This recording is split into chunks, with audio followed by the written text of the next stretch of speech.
Well, you'll see the GT300s drop quite a long way back now from the GT500. The GT500 cars will actually be down into Coca-Cola corner and 100R before the GT300s actually take the start. There'll be a fair chunky sized gap between them, which means we get to do 2 starts, which I've always enjoyed. But it's always the GT500 start is always exciting. The GT300 start here at Fuji is incredibly exciting because the cars with their different abilities and their different types of car that you have in GT300 give you this real collection of different cars all arriving at the same corner at the same time, which can be lively. Well, things are about to get lively in GT500 as they come to form up 2 by 2 onto the start-finish line any moment now, actually. They come through this final sector of track. Yeah, it's into Net's corner, and then they will, that's the tight left-hander and then the tight right-hander onto the start-finish straight. Panasonic corner, as you can say, starting to pick up. Gather their thoughts, prepare for 300 kilometres of racing, so coming into Panasonic corner at non-racing speed for one of only 2 laps, really, effectively in the race, the 2 formation laps, and then, of course, they're in lap now onto the start-finish straight. The car's getting into grid formation, waiting, the yellow flag being waved just ahead of the gantry. We can see there above the Advan gantry. Safety car peels off, Yuji Tachikawa on pole, Najiri on the outside, James Rossiter in the Petronas liveried Lexus tucked in behind. The lights are red on the gantry, waiting for the field to get it straight. Any moment now, the lights will go green. Will it be Tachikawa converting yet another pole position into the lead, into the first corner, waiting. The lights sure to go green any second now, and then the explosion of noise and down to that tight first corner, the tight right-hander, first corner. Then they'll feed on down the hill, and the guns have been fired, and off from pole position goes Tachikawa. Can Najiri do anything about it? Tucked right in behind, takes a look up the inside. It's only a look at the moment, but he's looking pretty serious. And James Rossiter taking a little look behind, but poleman Tachikawa makes a great start, and in fact Najiri bunching up those behind. Well, it looked like, I don't know, Kohei was not as aggressive as expected him to be, but someone getting quite aggressive there is the Nissan GT R from D Station into 4th as we watch on the right-hand side of your screen at the GT300 start, and that's looking like a big mess as expected. You have going into the lead the Honda, then the Mercedes, then the Toyota and Prius, and I think that was one of the other Mercedes trying to decide who's in 3rd position, and they're still trying that. Coming down on the back section of the track, it's wheel to wheel there. Well, you promised the GT300 start would be a little spicier than the GT500 one, and certainly 3 abreast down into the first corner was a good sign of that, but they seem to have sorted themselves out. And the person who's really sorted himself was Yuji Tachikawa. Such a strong start, and look, he's got 5 car lengths clear of Najiri. Rossiter keeping Najiri very honest, but that was a very tidy start. Now, is this a break being made, or has he just got an advantage he can sit on? But certainly that was very good from the pole sitter. We had that little jink to the right from Najiri. Looked as though he was going to be close enough to make a move, but very late braking from Tachikawa kept the lead down into the first turn. Keep an eye on that black and green Nissan. That's got Michael Crum at the wheel at the moment. He is in for Lucas Ordonez, despite the fact that Lucas was on the posters. He's at Silverstone, I believe, for the GT Academy stuff. That is a guy who knows how to race. Well, we've had some trouble there down in the GT300 class. That's the Audi R8 has come into heavy contact there with one of the Nissan GTRs. I think that's the B-Max car with the front end missing. We'll find out maybe later. But it's 3 wide coming down into the first corner with the GT500s. And those are the championship leaders there in the Motul GTR. But dragging, well, himself and... Oh, he's lost his... Oh, he's not going to get that back in one piece. What happens here then? Well, it's down at Dunlop Corner. It's the bottom end of the circuit. You're supposed to turn right. Well, you have to feel the Nissan driver had nothing to do with that one, merely just used as a braking point. So for the B-Max team, huge disappointment there. That's the Kazuki Hoshino Mitsunori Takaboshi car that was very well placed last year. That's the championship leader, of course, there, Bruce. That's why they've got such heavy ballast on that car, and they just got piled into by that white Mercedes. Well, there's all sorts of carbon fibre bits all over the track, and the GT500 cars are all introducing their tyres to it, which won't be helping them. As I think we saw Tachikawa get a bit of that carbon fibre, so he may pick up a puncture from that. Well, certainly in terms of speed for delivering pole position and then getting away at the start of this race, he's looking very good indeed. That could be a real setback, because certainly with every lap he is edging clear of this battle for second place. Najiri in the Honda still holding off Rossiter in the Lexus. For how much longer we can't see, but that gap between first and second, it's 1 3/4 seconds or so on the start-finish line. And in fact, down the start straight, the Honda's looking pretty handy indeed. I'll have to have a little little look at the amount of ballast it's carrying or not, but certainly its acceleration out of Panasonic corner was very good. But Rossiter very positive and down the inside. Will he make this corner his own? Yes, he did up the inside. Najiri, in fact, very gentlemanly, realised the corner had been taken and kept out of the way. Still about 290 kilometres of racing, so no point for any real bravery. Fabulous low angle camera shot as they go through Coca-Cola corner. I find myself struggling to speak because in fact it's a sharp intake of breath as the cars appear to come into the studio and join us, but luckily they don't. But look how that lead is expanding. Tachikawa certainly getting away, but now can Rossiter do anything about this? I have a feeling he can. He was certainly bottled up behind the Honda. And now let's see. In the GT300 it's still Honda though.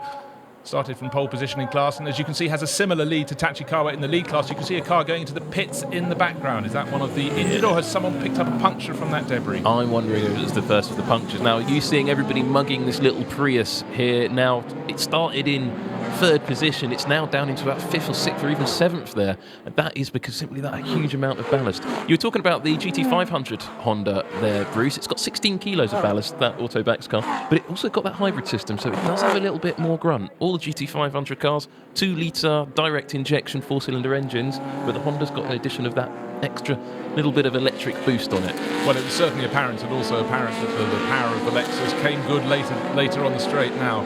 BMWs versus Mercedes. These, they haven't been in the championship that long, the BMWs and Mercedes, but certainly look good here out at Fuji, and that SLS Mercedes. There's scarcely a circuit in the world that it hasn't been racing on in the past 2 or 3 years, and really such a popular GT tool. Well, both cars due for replacement next year, but that's getting very close there between the BMW and, no love lost, was there then? Nearly some splitters lost. As that white Mercedes now, it's Mercedes, BMW, Mercedes, but let's not forget that Honda that's streaking away in front.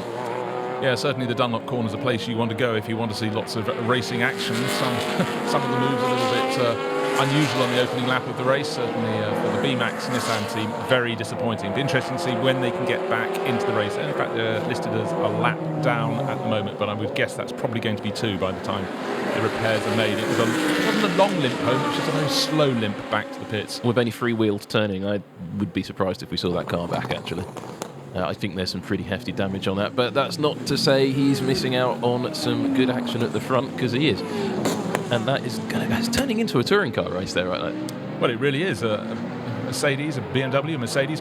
It's really, really some heavy metal out there. And so the BMW struggling a little bit. It had to move, tried to make the move on the Mercedes a lap ago, but now coming under pressure from attack from behind, and the Prius, as you say, has been dropping back a little further each lap. Now the Prius is a remarkable machine, powered by a Toyota LMP1 engine, exactly the same it used to be in those Rebellion racing cars, the RV8K engine. So that is quite a serious bit of kit, but Balance of Performance puts it in there with GT3 spec cars and allows them all to race together quite a lot of parity. But here the weight on that Prius is really keeping it. Well, it's falling prey to everybody, frankly. But there it's the German GT3 train. There's a Porsche back there as well. One of the other Nissan GTRs, quite a few of those in this series. Again, been hit quite a lot with ballast, so they're not really going to be a feature here. Well, just actually, having talked about the Toyota Prius dropping back, it's sort of staying on the tail there. At certain points on the circuit, it certainly looks a far more nimble piece of machinery. Look at its spec, of course it has to be. And certainly those SLS Mercedes look enormous alongside it. To get them on the straight, they start to wind it up, and off they go. But into the distance, even more off he goes as the class-leading CRZ Honda seems to be enjoying lovely, clear. If you get away from pole well in GT300 to make a little break, you're one of the rare guys on the circuit who has clear track to go racing with. Yeah, and that's a huge advantage because you're not being slowed down by enemies, particularly at this point in the race, because the GT500 cars haven't quite caught up the back of the snake. Because when they start working through, you're going to start losing a lot of time and you're battling with somebody, but you've got the GT500s battling through. That Honda out in front on his own, he's going to be easy prey for the GT500s, but he's not going to lose vast amounts of time to the other people around him because they're all in a big lump, which makes them much harder to get by. Well, 5.5 seconds is his advantage over this Mercedes in second place in class. But when the GT500s start coming through the GT300s, of course, these fantastic battles will be broken up. So enjoy them while you can, and certainly the BMW is keeping very, very honest behind the Leon SLS. So Seiji Ara attacking Hiroki Kurosawa and doing a very good job of it.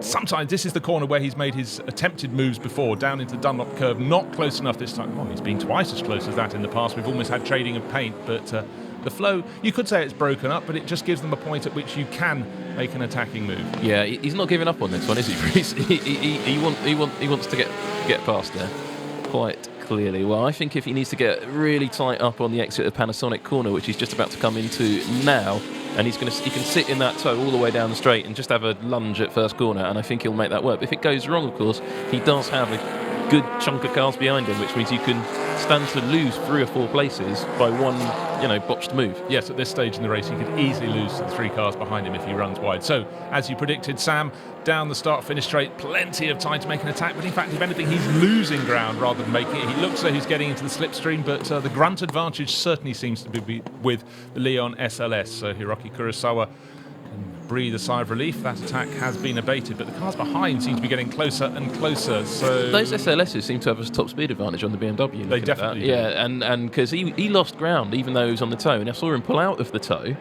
and the cars behind him suddenly were right there when they hadn't been. Then watch through the rest of the lap, the BMW comes back onto the back of the Kurosawa SLS. So that's quite a tricky position there for the not-at-all-works BMW. I don't know why he came out of the toe, in fact. I don't think he'll do that again for a few laps. He wasn't close enough to make a move. It did cost him a bit of straight line speed. But in fact, again, you get to the lower part of the circuit behind a hairpin corner. Just looking to see... Well, in fact, here comes a move. The BMW pushed to the outside, but... I don't know when has he lost it? No, he's got it back, but only because the Mercedes hit the curb on the inside at Dunlop. I'm not actually sure that was all that recent, that move. No, I think it must have been a lap or two before, but we hadn't seen it before. Now the BMW trying to go up the inside. He's got to get up the inside into turn before Panasonic bend again to Net's corner. Just can't do it. You can get half alongside, but you need to be half ahead. He needs not more. He needs to get through basically at first corner, then spend that second half of the lap, the twisty bit, getting a bit of a gap so the Mercedes, because he's cannon fodder for the Mercedes as soon as he gets on the straights. Well, I mean, it's great for the fans packing out the grandstands because this is a really, really good scrap. Look, 5 cars covered as if by nothing, way up ahead, 5.5 seconds, even more this time clear, is the GT300 leading Honda, but this you can actually see BMW back. They can see it. Yeah, you can see the gap forming. You can see the gap growing from as the Leon SLS, and he's pulled out again. Look, I think he might have a cooling thing there.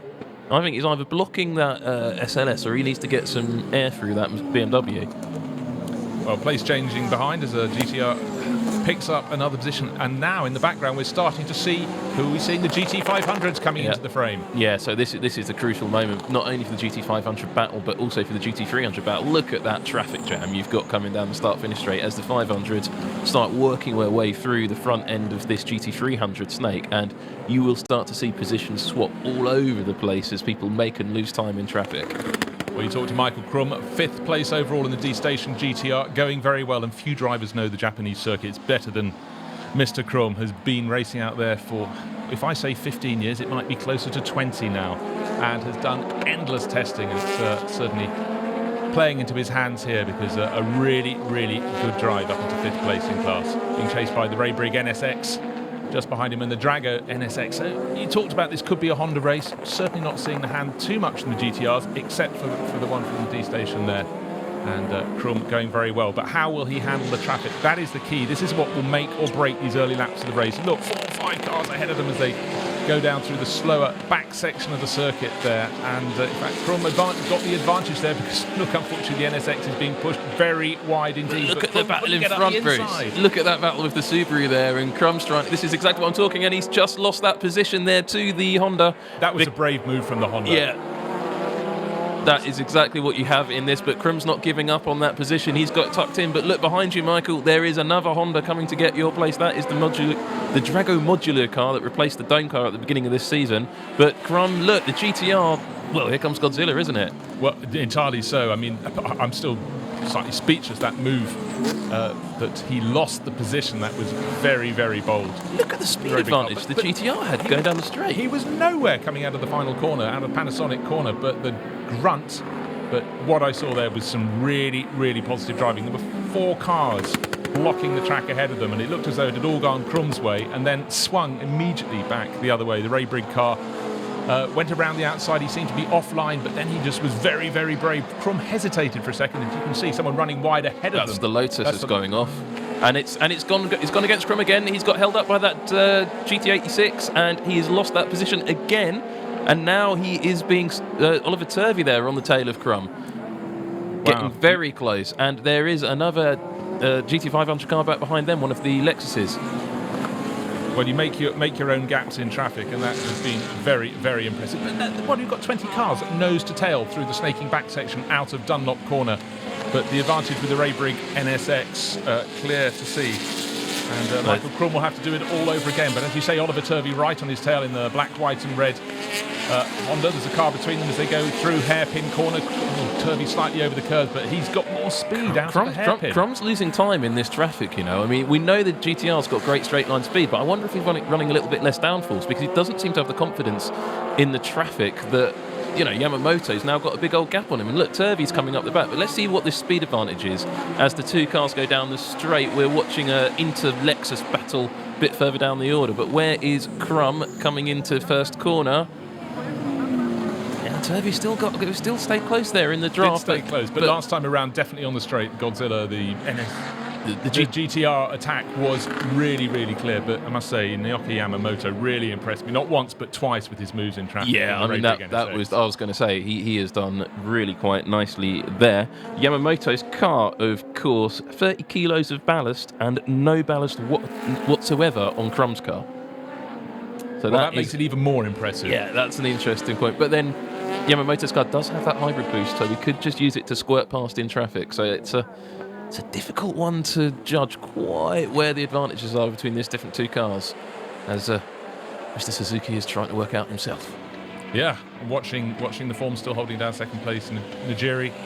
Made that little move at the start, couldn't make it stick, and our pole sitter pulled clear. But he's been busy ever since, but not attacking, sadly defending from his point of view, but seems to have it fairly well under control at the moment. Actually, having gone through the GT300 traffic, now the GT500 drivers can settle down again for the next handful of laps and have, look, as you say, clear track ahead of them.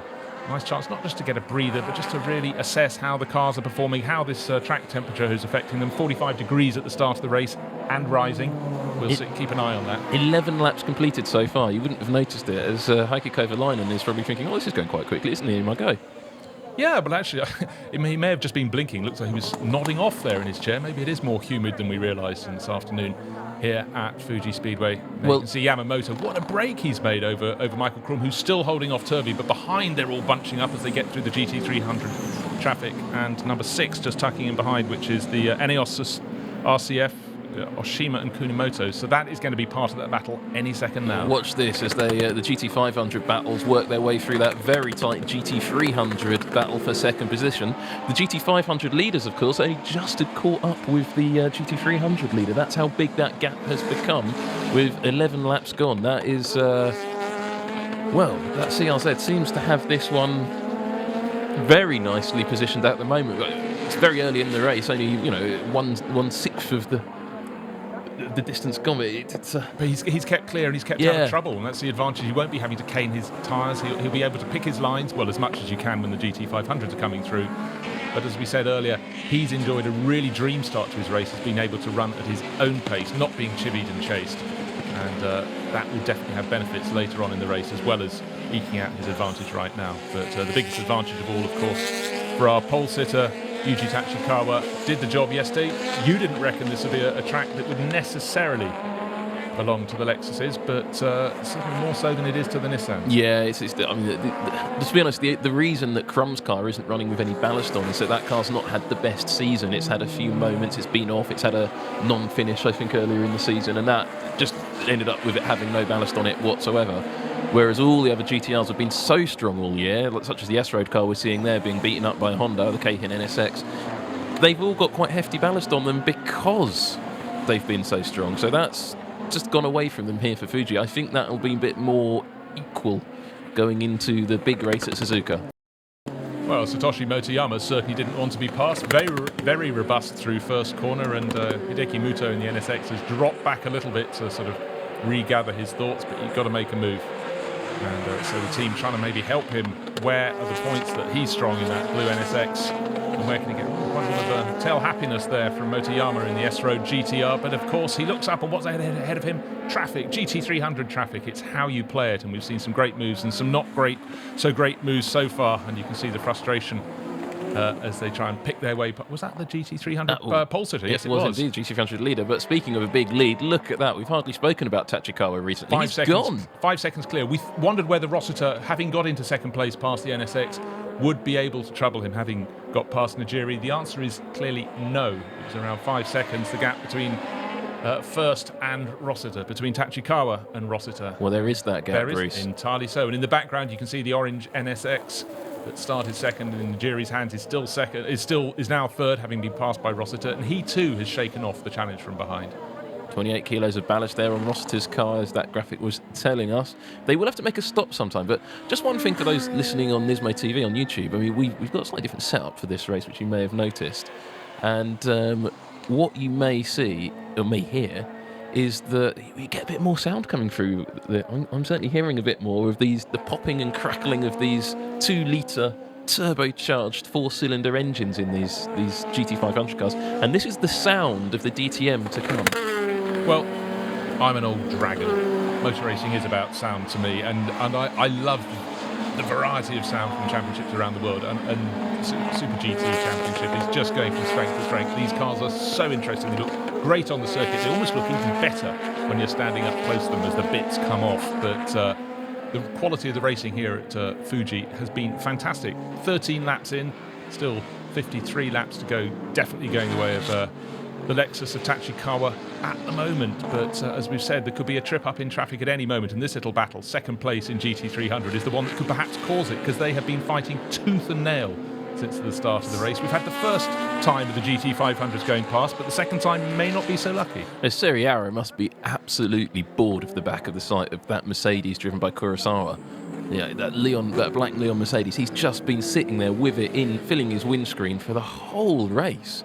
And every time he looks in his rearview mirror, he gets a view of one or two other different SLS Mercedes. Well, here he goes. He's getting very close into this final sector of the lap, and this is where he needs to make it stick, Bruce, because if he can't...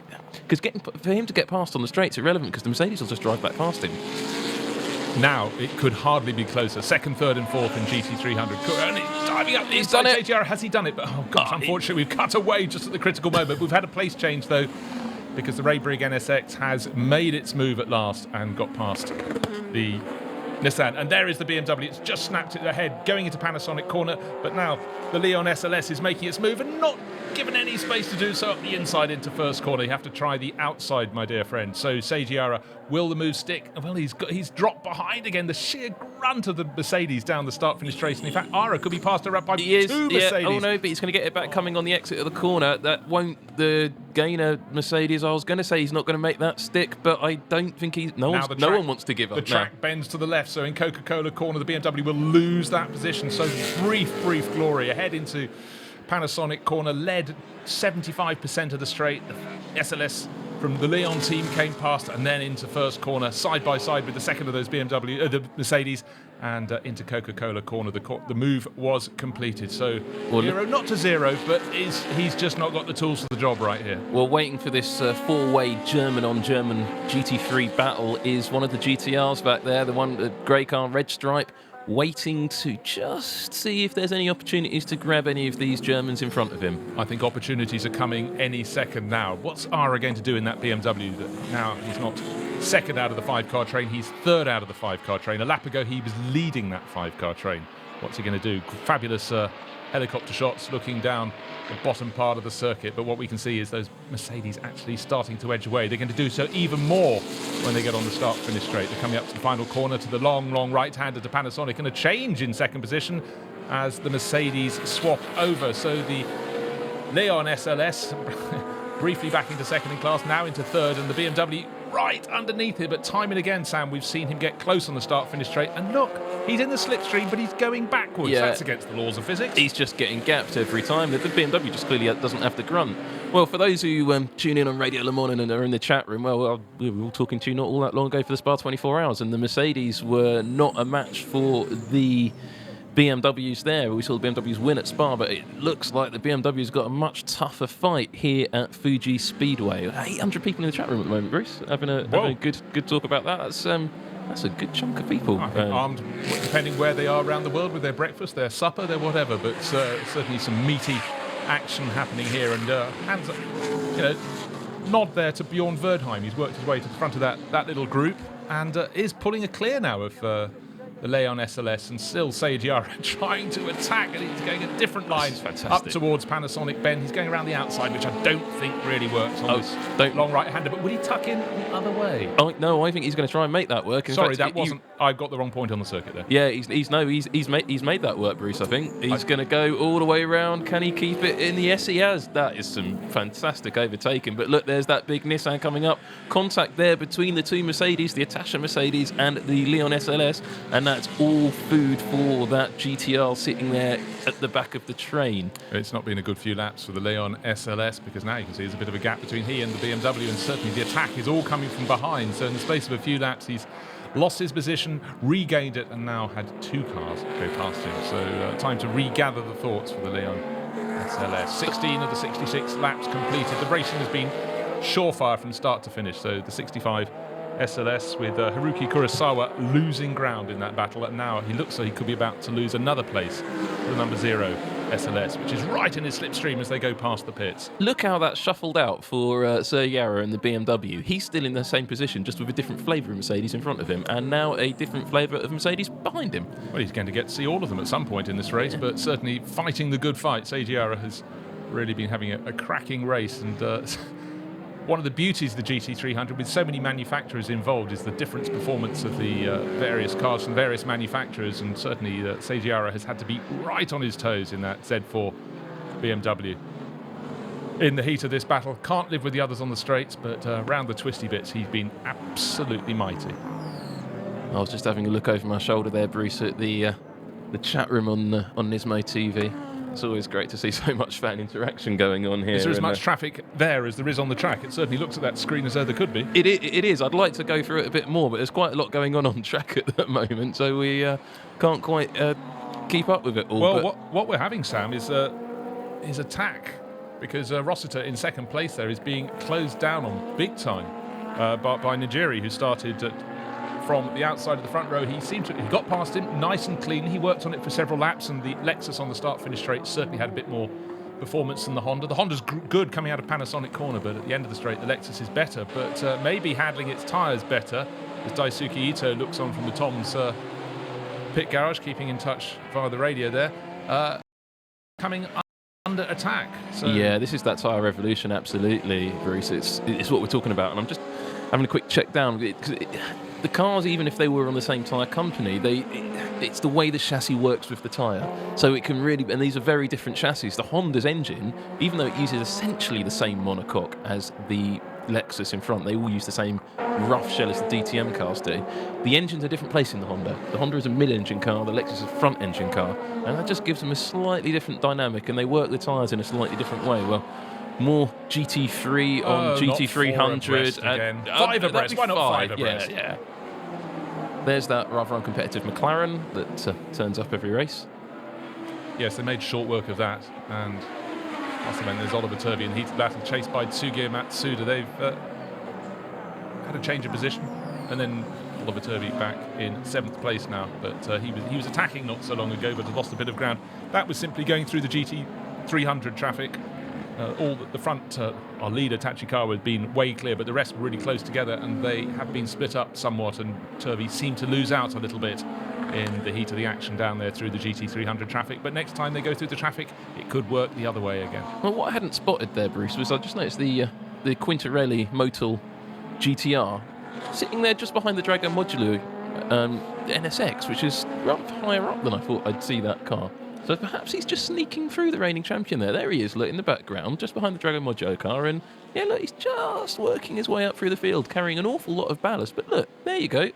Well, you can see Gets how around the outside. He worked the traffic better than Turvey did, though. I said Turvey must have lost a bit of ground in traffic, and that little bit where we were 4 or 5 abreast, the McLaren definitely getting in the way. And what was gained was lost, and the Drago Modular car, Honda went back ahead again. And there must be 100 stories like that, even though we're not 20 laps into this race. So the NSX, has he guessed the right way, the wrong way, trying to go around the outside of the Audi R8 at the hairpin. Then he's on the inside as they come up towards Dunlop and Very wide round the corner. Yeah, look how wide the GTR has to go to try and reclaim that position. He's definitely recovering there, that Quintarelli car. That number 1 Motul GTR is really working his way back through the field, because I was just looking up the track and you can see the D-station car of Michael Krum not all that far up the track. Well, it's not Ronnie Quintarelli obviously in the car, it's Tsudo Matsuda, obviously, because there is Ronnie Quintarelli. Yes, it's nice when you get a visual like that, isn't it? You just hope you haven't been talking about Quintarelli for too long. Yeah, exactly. You might get away with it. But so still no answers for Yuji Tachikawa. Started on pole position, pulled clear. All the racing has been in his wake, and now, as you can see, the order is tightening up again as we go through the lower part of the circuit, through Coca-Cola corner, through 100R. GT300 runner keeping out of the way. I think possibly coming back to the pits. Yeah, that looked like a problem. GTR. Yeah, for that black GTR, looked like a few issues there. Not quite sure we've seen that paint job before, actually, in the GT300 field. I certainly hadn't seen it on screen until just now, so maybe it changes colour when it starts going slowly. Yeah, way back to the pits. GTRs don't go slowly. It's all relative. I remember being the very, very, very early GTRs, being at Fuji Speedway for a Formula 3 race in 1990. And what would you give Mika Hakkinen and Eddie Irvine to drive to the circuit? A GTR with adjustable boost controls, which I seem to recall Hakkinen was driving into the circuit and Irvine was adjusting at all the wrong moments. So it was very, very entertaining as the car approached some speed humps and Irvine whacked up the boost. In they came. Well, there goes Rossiter getting a run on the Arta branded NSX, but really that GTR there. Oh, did he have to stop? And he's hit him. He's hit him. Well, there's only so much space you can give, but none was given there, unfortunately. So, having hunted down Rossiter, started to make a move, it's all gone horribly wrong in that attack over second place. So Rossiter has gained a big advantage. And Nigeria, bodywork damage, dragging on the track. Well, I'm not surprised there was contact there into first turn. And Najiri must be livid with himself. You can see Rossiter in the trailer's covered car. No problem for him, but, well... It was clear that GTR was going to have a run up the inside of the SLS. He'd been waiting to do that for quite a long time, and the GT500 car's just a little bit over-ambitious there. And the big losers to that were obviously this Autobax Arta number 8 NSX, who clearly has front-end damage. Can't quite see it there, but we were seeing some issues there as he came round. It was sparking out, and yeah, that's the right reaction. And then we didn't see the aftermath of what happened to that GTR once he'd been looped around, or even to the Leon SLS. There's definite contact there, but that has opened up that GT300 battle quite a lot. Entirely. I was going to say it's broken 2 battles there, because obviously we had Najiri attacking for second place out. Car not handling at all well as he came out of the final corner. You don't want to drop it when you're probably coming into the pits or not. No, he's decided to continue. But for Kazuki Matsura, the teammate, huge frustration you could see on his face there. I think that was a case of just pushing too hard too soon. And there's someone coming out of the pits in an R8, but Tachikawa starting another lap. I want to see the gap between first and second. Well, we can see what it is in the GT300 class. It's 20 seconds. Yeah, it's been huge. Flawless for the CRZ crew. Got away from pole position and have continued to pull clip. That's the car that I think just came out of the pits. That's the R8 just came out of the pits. I think he might just be pulling over to let... No, he is just that slow. He's on cold tyres, but that's really slow, so clearly trouble there for that Audi, which is unusual. Keith Williams, I think it is, on the forum, or on the chat room next to the YouTube box, which you can see on next to your screen if you're watching us live on YouTube, which is asking a Leaf GT3 would be sexy. Keith, if you actually Google Nissan NISMO Leaf, you will actually see that there is a GT300 spec Nissan Leaf, which exists, and it is still a full electric car, but it's no good for Super GT, despite using a Super GT chassis and everything like that, because it only runs for about 25-30 minutes. Get your glory in early on. Yeah. Nice concept, though, isn't it? It looks brilliant. It's a very good-looking car. Well, here we see the BMW still sitting behind a Mercedes, but it's allowed those 2 GT500 cars to get themselves into a bit of a muddle again. It's the Keihin NSX and there the Drago Modulo NSX. Sorry, no, it's not at all. It's the Denso Lexus there. My mistake. Yeah, well, Naoki Yamamoto, every time we see him, he seems to be in the heat of a moment or two, but he's generally come out ahead, but he's having to do so. Now he's being chased down the start-finish straight. But I must say, I think this two-class format has really got something here. Not all circuits would it be so much, but I think around the twisty parts on the bottom part of the circuit, you've got to make your way through traffic very, very intelligently indeed. And Naoki Yamamoto in the blue NSX has been doing just that, but what's behind him? A Lexus, and at some speed. So let's just watch this little battle up on the pit wall.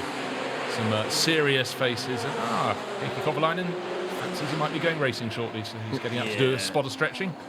11 laps until the midpoint of the race, but as we said, we could see some slightly uneven positions. And I'll tell you what, if I was in Sergio's BMW, stuck behind that Mercedes, it may be time to be thinking about doing something different to the Mercedes crew in terms of pit stops. You can run long in those GT 300 cars. Well, there is the two race leaders there, Bruce. 300 and 500 together on track. Well, fantastically caught by the director. Someone must have been shouting in his ear.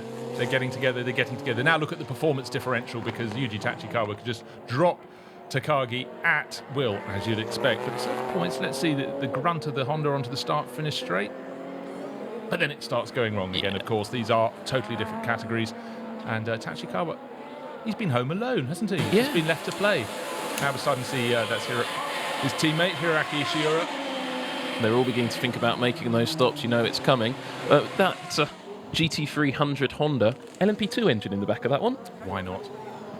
Why not, indeed? I think this is such a technically interesting category.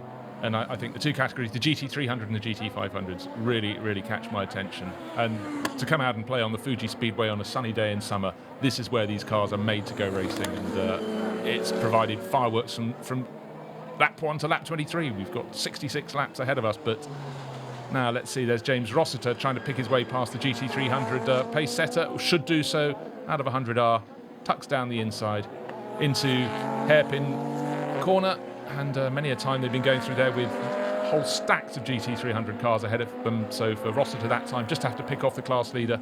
Very, very enjoyable indeed. And look at the gap between them as they go through this couple of right-hand sweepers and get down to Dunlop Corner. Oh, look, Sergio being beaten up by a Mercedes, or being beaten up or beating up on a Mercedes.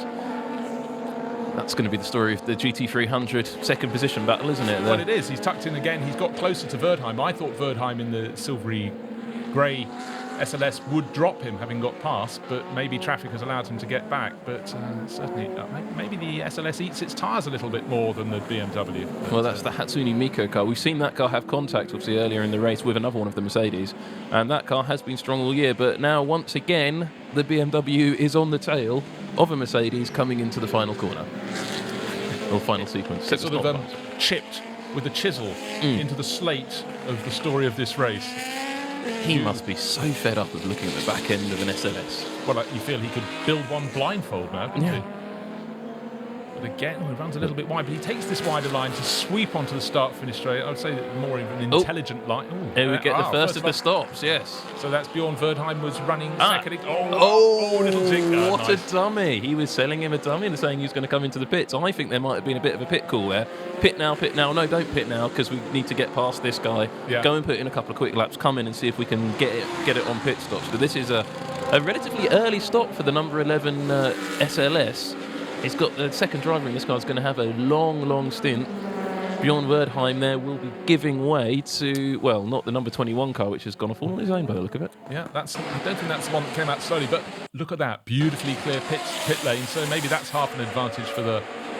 This is the Leon car in, Bruce. They're both in on the same lap, as is the Prius they're coming in. Yeah, of course, they picked their way past the Leon car that ran with Haruki Kurosawa to start with. Ran well, but really lost its way in that battle. In the space of a couple of laps, it got into second in class and fell back down to fourth, and then lost a little bit of ground thereafter. So that's in the pit lane. The Verdheim car is in the pit lane as well. That's the number 11. We're looking at the Jim Gaynor car. Bjorn Verdheimer handing over to Katsuyuki Hiranaka. Let's see where these slot back in, and whether when the BMW Z4, the Seiji Ara has been driving, makes its pit stop, whether it can find an advantage. Certainly quite a lot of cars now coming into the pits. Well, it's going to be very interesting to see what happens over the course of the next lap with that BMW out there somewhere. He's still got a Mercedes on the tail. It's the Hatsune Miku car is still out, but I think looking at this, we can expect them into the pits. Is that one of the GT500 Mercedes Lexuses in the background there in as well, or is it this very deceptive-looking GT3 Lexus, which actually isn't homologated? It's annoying when they're painted the same colour. Yes. Certainly keeps us on our toes. Well, the one thing we can tell you, though, is that Yuji Tachikawa is leading the race. We can tell you that every one of the 25 laps so far. And as you can see, this long shot looking down the start-finish straight, you can see increasing number of cars peeling it, including the BMW that Seiji Ara has done such a stint. I'd like to see him get out of the car because I think there'll be steam coming out of his helmet. Did the SLS follow him in? That's the question. What is behind that BMW? Is anything behind it? The Hatsune Miku SLS is, in theory, still out there on track. I can't see it in the pit lane at the moment, which means that car has now gone into second position in that class. And will it be enough for the Hatsune Miku car to secure second position, as we saw it was the GT3 Lexus rolling out of the pits as well? Well, we definitely didn't see that Mercedes. Annoyingly, it was always on a close-up shot, so it could have been there, but we haven't seen it go past. Don't know where its pit garage is in relation to the BMW Z4, the Steiff sponsorship. Steiff make teddy bears, don't they? I think they do. Quick question I just saw on the chat room here on NISMO.TV Radio Le Mans is, aren't the SLS and the Z4 the same car under the skin? Absolutely not. No. Ochi. Whatever language you want to say. They are definitely very different cars. The BMW we're looking at there has no real relation to the road car apart from a few chassis parts. There is no car with a V8 engine in the Z4 on the market at all, whereas the SLS is very close to the road car, actually. I sort of feel a V8 and a Z4 would sell rather well, but that's just me being very, very old-fashioned. So, where is that slotting back in? Can't quite tell, but is that there's the leader. That's the leader of GT300 coming past. To put another lap on it, that hasn't made its pit stop. Brace of Lexuses on the there's all the behind. GT3. There is the Leon car. But he was anyhow. He was anyhow. How quickly can he get up to speed? Is this a chance for the Leon SLS to attack? It's a massive chance because his tyres won't be up to temperature for at least the first part of this lap. So how long he can hold on those cold tyres? But the Leon's tyres aren't that much warmer. They're only 1 lap warmer. So it's how quickly that second driver's gotten his fast head on. Yeah, looking to see. I think once he's got through hairpin corner, it should be okay for the BMW. So has that worked? Just out of the back of this shot as we look at the GT500 runners, and there's our GT300 pace setter. Hasn't made his pit stop yet. So just looking for that BMW. Has the Leon SLS managed to gain on him? Just out the back of this shot. There's our GT300 leader. They're right together. Right under the car, 2 car lengths behind. So it looks so the car, the Z4 that Seiji Ara drove so well in the early stages of the race, has made its pit stop. Jörg Muller taking it over. And there was the Hitstoni car. That's the Hatsune Miku SLS there, the Itasha car. So 1 lap later, now the interesting thing, where will this one slot in? Of course, looking at the pit stop, it all looks very slow. But that's how they are in SuperGT. Just moving a few inserts around. Where will that slot back in? Of course, they're fighting over second in the class because the pole sitter was so far clear in the CRZ Honda and has run a race of its own. Behind, the racing has been fantastic in GT300. Well, it should be interesting to see how this Vocaloid-sponsored car rejoins. As you mentioned, Bruce, we'll see it in a minute, but I believe he'll come out just ahead of the BMW, but he's on cold tyres and BMW's now on warmer tyres, and you've got the Leon car there, so it's going to be very interesting to see how that shuffles through, because the BMW lost a chunk of time because those GT500 cars we saw were all around him at that moment. So we will see how these guys filter back in. Come on, give us a big shot. Penalty there for Caldarelli and Hirakawa in the Keeper Tom's RCF. Not quite sure what that was in aid of, because I don't think we saw him hit anybody. So perhaps pit lane speeding. You have to presume so. Now let's hope we can get a shot of the GT300 second place battle, but there is the Keeper car. So frustration for the 37 crew.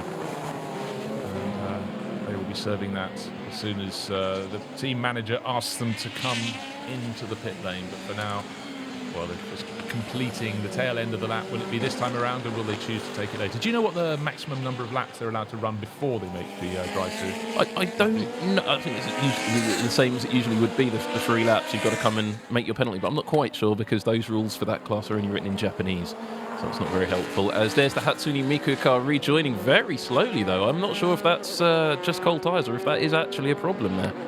Well, we never got to see whether it came out into second place in class. Of course, it was challenging for that with the BMW Z4 that Seiji Ara had started the race, but that doesn't look like just a warming up lap. I think that's an issue. Let's see what happens there. It's definitely an issue. Yeah.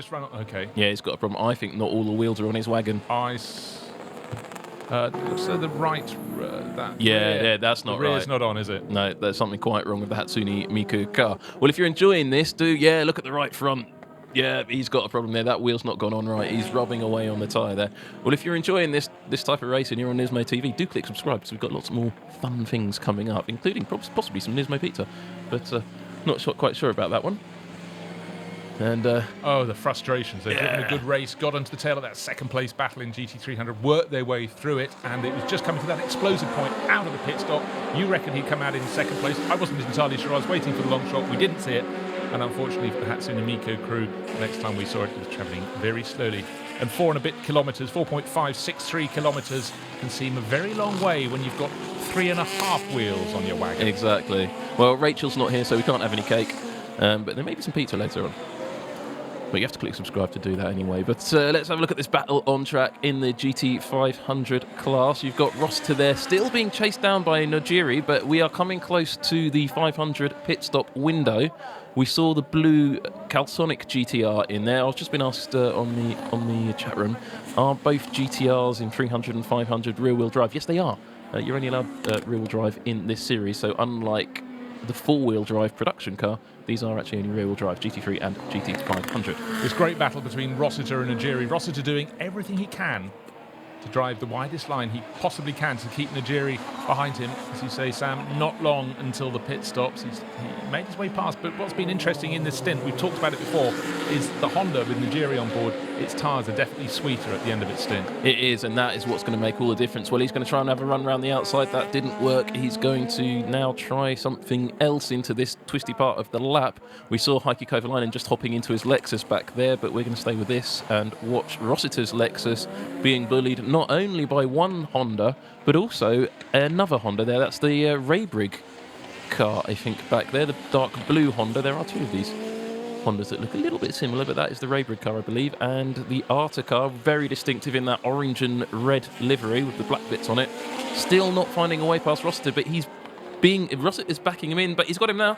Got him now, but let's see what Yamamoto can do in the Raybrig car, because he's been the star of the race, apart from Tachikawa, who's led from start to finish through traffic. This blue NSX with Naoki Yamamoto has been mighty, but it looks like he's doing it on his way into the pit. So just as he caught up with his battle, he's done all he can. In fact, maybe that's the best time to do it. Catch the group ahead, make your pit stop. Don't try and spend a couple of laps going for heroics. But Nojiri, driven really, really hard, just made his way past Rossiter there. Rossiter, though, trying to fight back. Yeah, Lexus definitely very good at the end of the start-finish straight, but and this is the NSX that Turvey started. That was crucial. Turvey's NSX came out just behind the Crum GTR, the D-Station Advan GTR. That's the one with no ballast on. The Raybrig car in there making its routine and scheduled stop.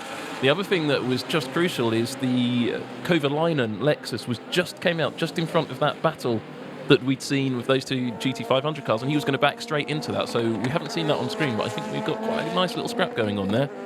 And there it is. Turvey has been passed there by the Arta NSX. We saw that earlier, but we haven't seen Turvey come back in. Here comes, with all wheels now fully attached, the second pit exit.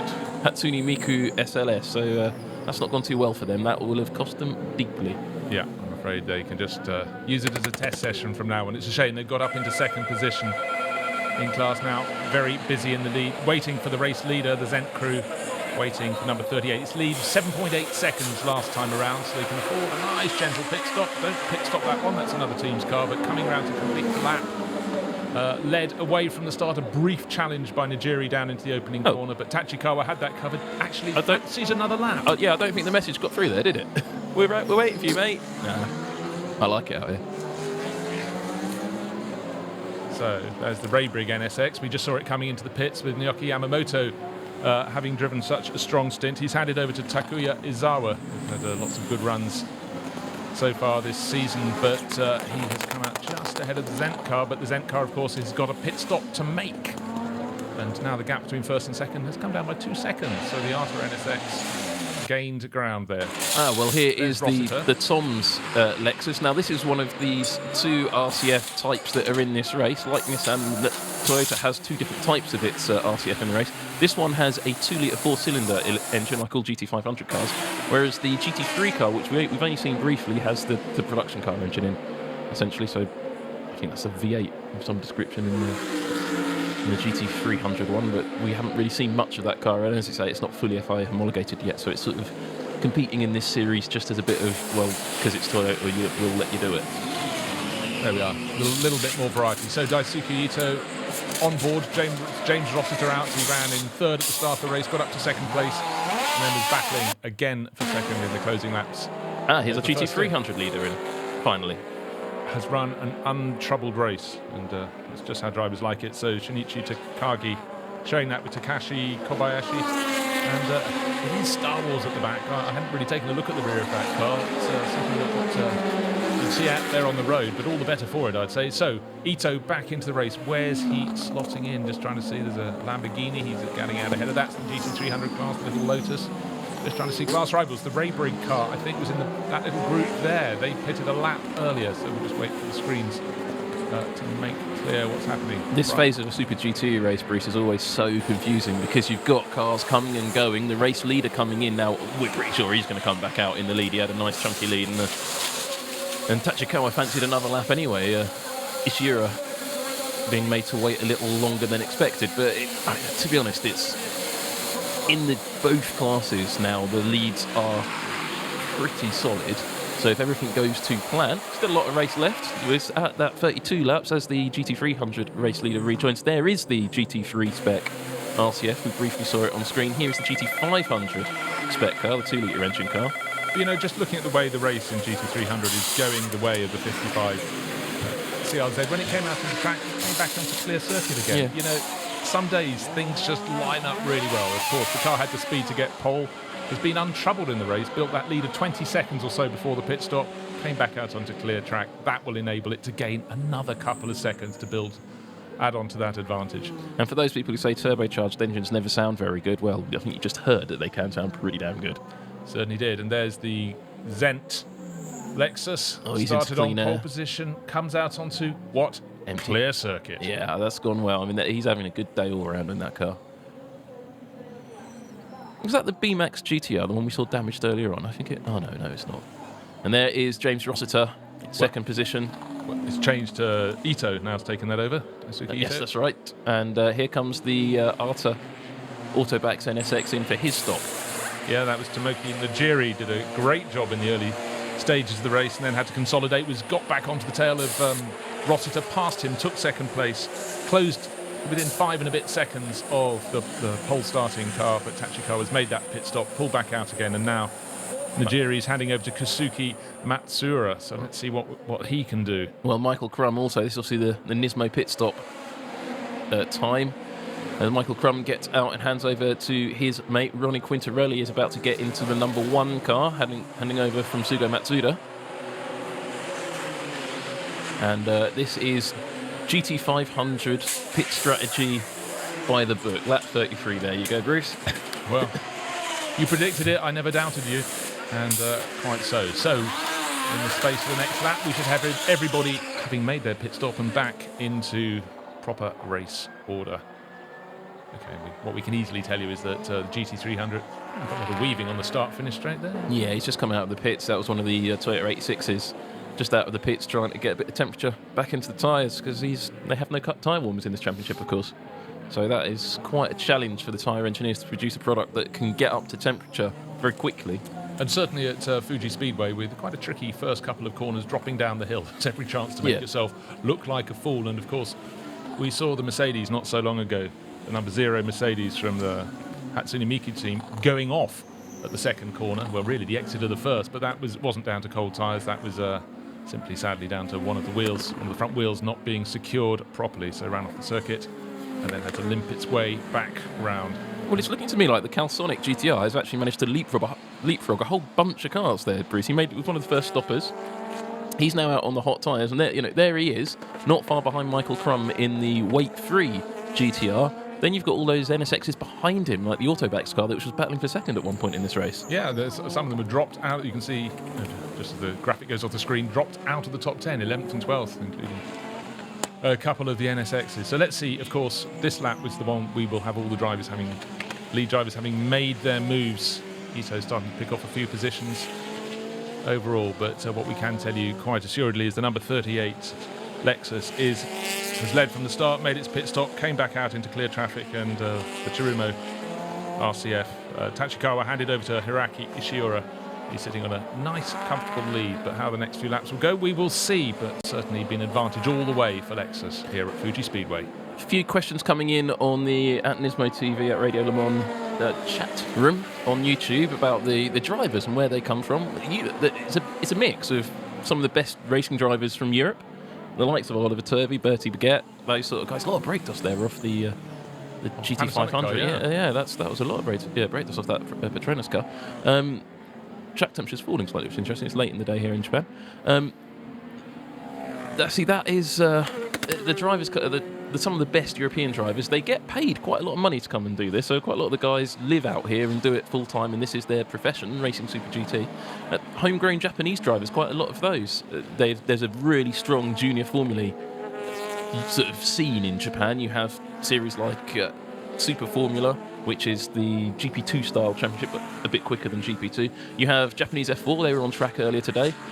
Bit of debris on track there at the hairpin. Yeah, I was just wondering where that came from actually, Bruce, but no sign of damage. But we've also got quite a lot of, the past 5 or so years, we've had a lot of Japanese drivers racing in Europe, doing Formula Renault, Formula 3, and some of these are feeding back in, and the calibre of drivers is definitely on the up, and I think those that come to Europe have a bit of a harder edge they've had to gain, because look, if you look at what happens in the FIA European Formula 3 series, you can't survive that without being able to duke it out with the others. You've got to be able to do the rough and tumble, maybe a little too much rough and tumble this year, but the calibre of the drivers, that they aren't all just homegrown, and some of the European drivers that have gone in have very, very strong backgrounds, and then they've got the veterans. I think we can call Michael Krum a veteran, who knows these circuits incredibly well, has been racing top calibre cars. He's done the Super GTs, still does it, has done the Formula Nippon, now Super Formula. He knows these categories. Well, just looking at the racing on track, you have those 3 GT500 cars there scrapping. You have a Lexus, a Honda and a Nissan all together in a lump, and that it really sums up the GT500 racing in this series. And this is why the calibre of drivers is so high, because you have to be one of the world's best GT and sports prototype drivers to cut it in this series now. You really do have to. People like Oliver Turvey on loan from the McLaren Formula 1 team to be able to do this championship. Yeah, and someone like Oliver Turvey, this is tailor-made for him. These are mechanically interesting cars. He's a very bright boy, and he's got his engineering degree. And he will be learning hand over fist, not just the circuits, he's learning the cars. This is going to be really, really good for his career, as well as the fact it puts money in his bank account. Yeah, that's not the point in the end. You know, you've got guys. Andre Lotterer doesn't actually compete in this series at the moment, but he has done in the past. He races in the Super Formula Championship, which is the single-seat version of this, if you like. And he lives in Japan because he earns so much from doing it, and he goes on loan to Audi Sport to go and do this prototype racing, which is about the same speed as GT500. Yes, that's something when you look at these cars, you don't think they could possibly match the speed. But we were saying just before we came on air, the pole time was superior to the GT500s here at Fuji. Here at Fuji, the pole time for the car we're looking at there, the Lexus, was actually slightly quicker than the pole time. Well, it wasn't the pole time, but slightly quicker than the Audi R18's best time here at Fuji last year in the World Endurance Championship. So that gives you the idea of the pace of these cars. These are LMP1 speed cars. So you need LMP1 levels of driver expertise, and that's why the level is so high. Someone said, where do these guys graduate to? Well, I think this is the series they do graduate to. This is the one they want to do because they get paid so much money. Second pit visit to the number 37 Lexus, unfortunately, because that had a drive-through penalty, and now we've had the driver change. Andrew Caldarelli, Ria Hirakawa, so they're very much on the back foot. So there's a problem with the gun there, look. Yes. Yeah, the gun's jammed on. You can hear it whirring away in the background. They have a gun jammed on. Just what you need. Well, in fact, it's not going to affect their race because they've already had the drive-through penalty, and our interviewer down in the pits wants to find out all about it. So jump in while the tempers are high. Yeah. The mood is hot. And they'll be very polite. They will. Yeah. Oh, well, he's not happy, is he? Get out of my way. Things aren't going very well. We've had the drive-through, we've had the broken air gun, and now I'm being blocked by GT300 runner. Great. Who are both on the pit limit anyway, so I'm not quite sure where he wanted to go. So the Keeper Pro Shop sponsored car there now making his way out of the pits. They look very slow because they're on cold tyres and working their way back up speed. Here's cars that aren't on cold tyres. Or the Wed Sport car is, because he made a very late pit stop. He was, this last time around. So he moved up into the lead of the race. Yuichi Wakisawa now on board, and obviously dropping back down the order. Bertie Baguette down in 12th place. Now this is crucial, Bruce. Oh, puncture for 7. Oh, well, dearie me. Poor Jörg Muller took that over in good position. Looks as though things have worked out very well for him. And, of course, with the number 0, the Hatsumi Miko SLS hitting trouble. It looks though definitely a place is being gained, but now it's been lost. Jörg Muller limping back to the pits with a flat front. And the racing is so close in GT300 here at Fuji Speedway this year. It's he's struggling even to get around the corner now with the front flapping around. You're out of contention now. He hasn't got enough time. There goes the tyre. Bye-bye. Well, Jörg's made it through the final corner. Not all the tyre has joined him on that final blast to the pits. But the good thing is that carcass has gone outside the racing line. Shouldn't cause any trouble. A little bit of rubber debris just on the inside. But for Jörg Muller, veteran of many, many years. In fact, I'm sure he raced here in Formula 3 back in period when the European drivers used to come over at the end of the year, do a double race with the Macau street races. And so he would have learnt the circuit then. Of course, been racing here since, but huge frustration for the Steiff-sponsored BMW. Number 7 into the pits. That's been a fighter, but in this battle, it's only been the CRZ Honda that has had a chance in GT300. It's led from start through to lap 38 out of 66. This 7 BMW was right in the thick of the battle for second place in GT300, but now I'm afraid that blown tyre has cost them big time. Well, this is quite interesting, just looking at the second place battle. So we got 36 leading that, but the Motul GTR has just been picking its way up the order. It got onto the back of that group and seems to be there in the thick of the battle. And now the Nigiri car, well, it was Nigiri, but has been handed over to Kosuke Matsura. The orange NSX losing ground here, really being challenged very hard by the Calsonic Nissan, but holds position as they go down towards 100R. See, third place there for the Ronnie Quintarelli, who is now sitting in third place after Suga Matsuda worked his way up. It started in 11th position and has a hefty 52 kilos of ballast on that car. Well, that's an impressive run. You said before the start of the race, Sam, it doesn't look as though it's going to be Nissan's sort of day here, but the day's evolving, isn't it? Yeah, the day is definitely evolving, and what I love is the sort of ebb and flow between the various manufacturers, as well as the fantastic quality of the racing. And there's not been a dull lap, and we've had 38 so far. That's a pretty good recommendation. And now looking to go around the outside of the Petronas Lexus. Motul Nissan. Now let's see what they can do. Going up the start-finish straight, there's a Nissan from the GT300 class in the way. They've got past that, no problem at all. And now the Petronas car is having to hang on for its life as they go down the straight. Daisuke Ito, but then he pulls away. I really thought the Nissan would have had an advantage early on. But the second part of the straight is Lexus land here at Fuji.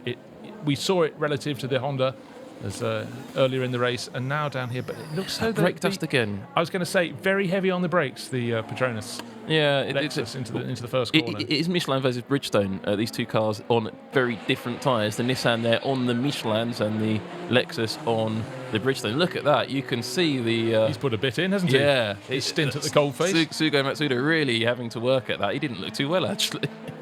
He's really been working at it, and now Ronnie Quintarelli's got to go out and...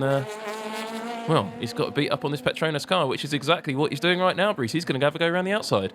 Well, they weren't champions last year for nothing, and certainly the Motul car really challenging hard. So 39 laps completed. We're on the 40th. And Motul GTR really fancies a slice of the action. Looks much more nimble, actually. The RCZ just... Oh, he's done it up the inside. That looked incredibly easy, but he just seemed to have so much more bite from his tyres through the tighter corners. And Matsuda is revived. He's revived. It's amazing what could happen when your car goes into second place. So Ronnie Quintarelli, we saw him sitting in the pits beforehand looking very calm.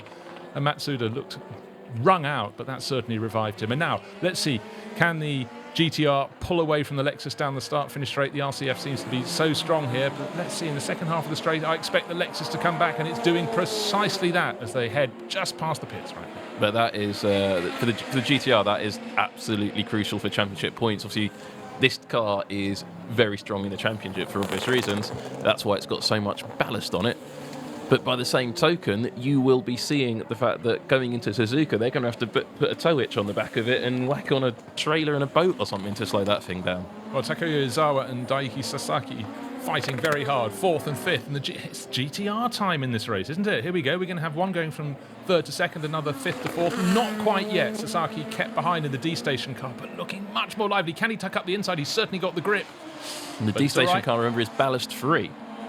Ah, yes. Ah, well, there you go. That could explain a little bit more of the grip. But Izawa did just what he needed to do in the Raybrig NSX. Covered the line. Now, what's going to happen as they go down? They're going through Coca-Cola corner, down towards Dunlop. I don't think the GTR is close enough to close in there. Michael Krum up on the pit balcony, having a little look at the action, taking a suck on a drink. But it's closed right in through the twisty parts at Dunlop. It's still the Raybrig NSX holding down 4th place. Takuya Izawa doing a very good job there. Sasaki continues his attack. I must say, I do like the livery of both of these cars. It's really unusual to see a sort of mid-blue racing car, but I think they work very well. And black and green, well, they always stand out. Well, that's it has actually been slightly disappointing race for the D-Station GTR because it is running ballast free with a Nismo Works driving lineup, and it's behind the admittedly the championship, the reigning champions GTR, but they have an extra 52 kilos on board of that car. Well, he's a whole lot closer this time, but down the start finish straight. He's got to go up the inside, but there isn't an inside, so he's got to go to the outside. So Sasaki looking to his right and then to his left as they go down to the first corner. Of course, they're being not quite obstructed by a GT300 car, but we've seen at this first turn earlier in the race in that battle for second place that you've got to watch out for GT300 runners. You've got to leave them space, and unfortunately for the car that started with Najiri on board, that NSX, the orange one from Arta, got it all wrong down there and lost a bit of ground. Still trying to pick its way back up the order. 5.5 seconds gap between 1st and 2nd, and now fantastic fighting here in the battle for 4th, 5th, 6th in the GT500 class. Well, Bruce, you mentioned you don't often see a mid-blue racing car. Well, if you look behind that... well, obviously there's another just behind it. There is another just behind it, which is closing, and you will...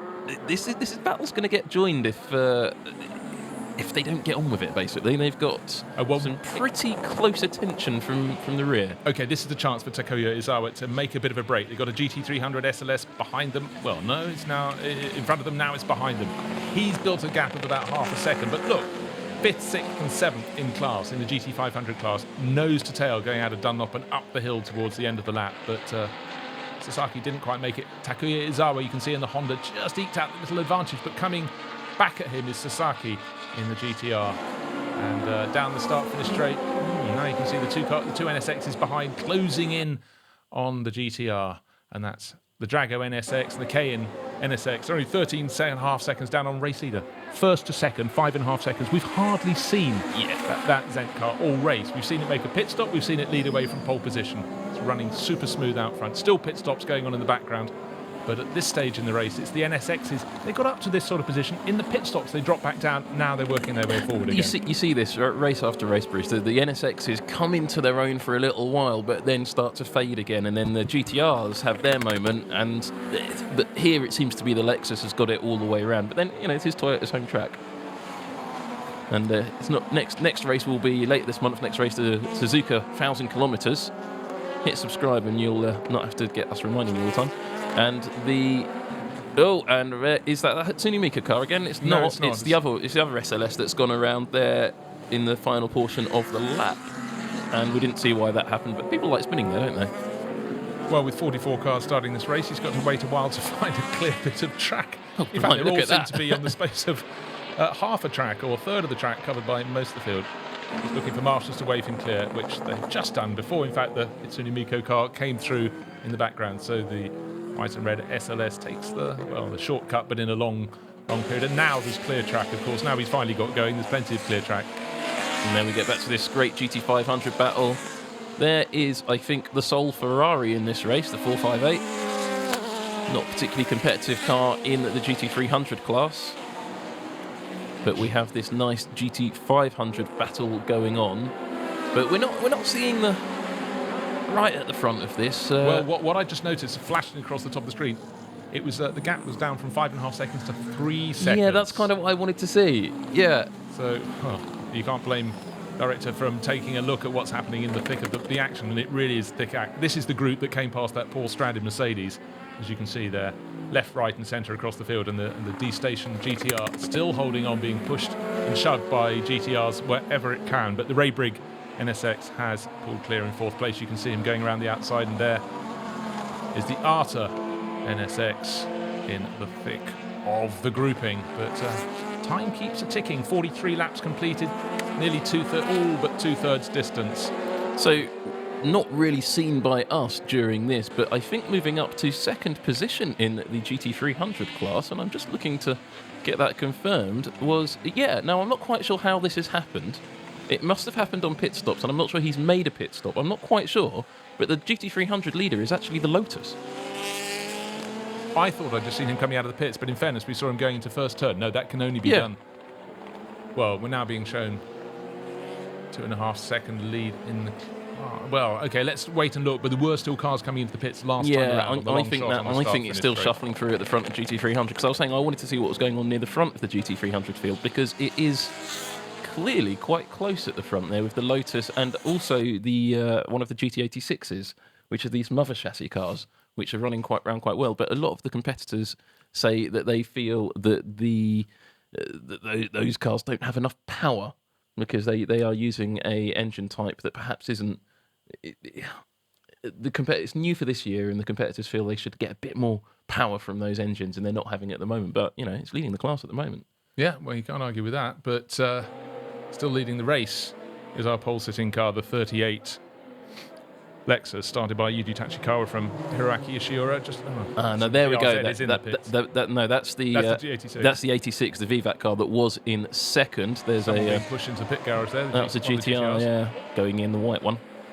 Oh, that's not the most elegant way to get out of a race car there. We want to see out on track, though, as we look at that pit stop, is the advantage between 1st and 2nd in the race was 5.5 seconds, then 3 seconds. I think I saw it flash on the screen at 1.5 seconds. So we're just waiting to see. The Impul car is closing right in. So for those of you watching on YouTube, you may see we're having a bit of a connectivity issue from the track at Japan, actually. So that's an issue down there. But we're going to carry on talking to you. So we're not. It's just going to stutter a little bit. To 2/3 distance in the race. So you can see one of the cars being pushed into the garage there. But having started from pole, the 38 Zent Chirumo entered Lexus RCF has led from start, but not to the finish. To this point in the race, but the advantage has closed right in. So we're just waiting for the screens to flash back up again, and we'll let you know as soon as we can what that advantage is. But it was such an easy race for Tachikawa, Sam. He took pole, job done. He led away, got down to the first corner ahead, fended off that first corner attack, and then just sat on an advantage of 5, 6, 7, 8 seconds. But since the pit stops, it's been coming down. Exactly that. And is there a reason, one wonders? I think it's driver and tyre evolution. I mean, the second stint, they've got new tyres on, but maybe the driver's just not bedding in with the tyres, and that battle is closing up. And I think you've seen this, the way the cars evolve and change with different drivers and different tyres, you're seeing that. But in GT300, that's the one I'm getting quite interested in. Now, one of the comments on the forum or the chat room is that the car, well, we've just had our picture come back. I'm going to interrupt myself there by saying that we have problems for the ARTA NSX. It's off the side of the track. I don't know what's happened to it, but the gap now down between 1st and 2nd is right down to 1.8 seconds now, Bruce. We are going to see a battle, and unbelievably, it's the number one, the champion, started 11th, huge 52 kilos of ballast, and he's now hunting down the leader. I actually don't understand how he's doing that. No, I mean, we were impressed the fact he got onto the sort of tail of that battle over 4th, 5th, 6th, after the pit stops, got past it, but the way he's hunted down the Zent Chirumo Lexus, they're both on our screen together. There is the race leader, has led all the way, bar the pit stop cycle, but they're in 2nd place. I wonder if he's got a problem, because he shouldn't be losing this much time. His advantage is just being eaten away by a car that is heavier. Well, it's not just a question of the Motul GTR coming close. I'm just looking to see what the gaps are back to 3rd, 4th and 5th. Oh, bit of something out on the circuit. I think that's a chunk of that Honda. It got heavily collected there by, I think that was the Porsche in GT300. Well, it's now lots of little bits. You can see them fluttering. But expect some thither. There's need a bit of cleaning up. Yeah, that Porsche's got damage. He's been damaged by that. And there's damage. Oh dear, for the car the Lexus that was started from 3rd on the grid. No, that's the GT300. That's the Stealth Lexus. Look at this. He completely clatters it. It was the Porsche and the Lexus. They both got a chunk of that. Oh, we're going to see some punctures here, Bruce. I'm afraid so. Well, let's hope not. But you have to feel it's coming on. Well, we never did see what happened to that GT500 Honda, but it is off on the side of the track. Don't know why. We will find out. But there is the damage to the Porsche. I think he's done a radiator. I think he's got has he got a puncture as well? No, no, he hasn't. He's done his radiator. Look, Bruce. Yes. It's gone through the radiator. I did that to a deer on the A5 a few weeks ago. Well, that was a wise choice, not hitting the deer, pulling off the circuit. Yeah. And he's parked it as far away as he possibly can, so a decent job in getting out of the way from the 33 Porsche. That was shared by Alexander Imperatori and Kenta Yamashita.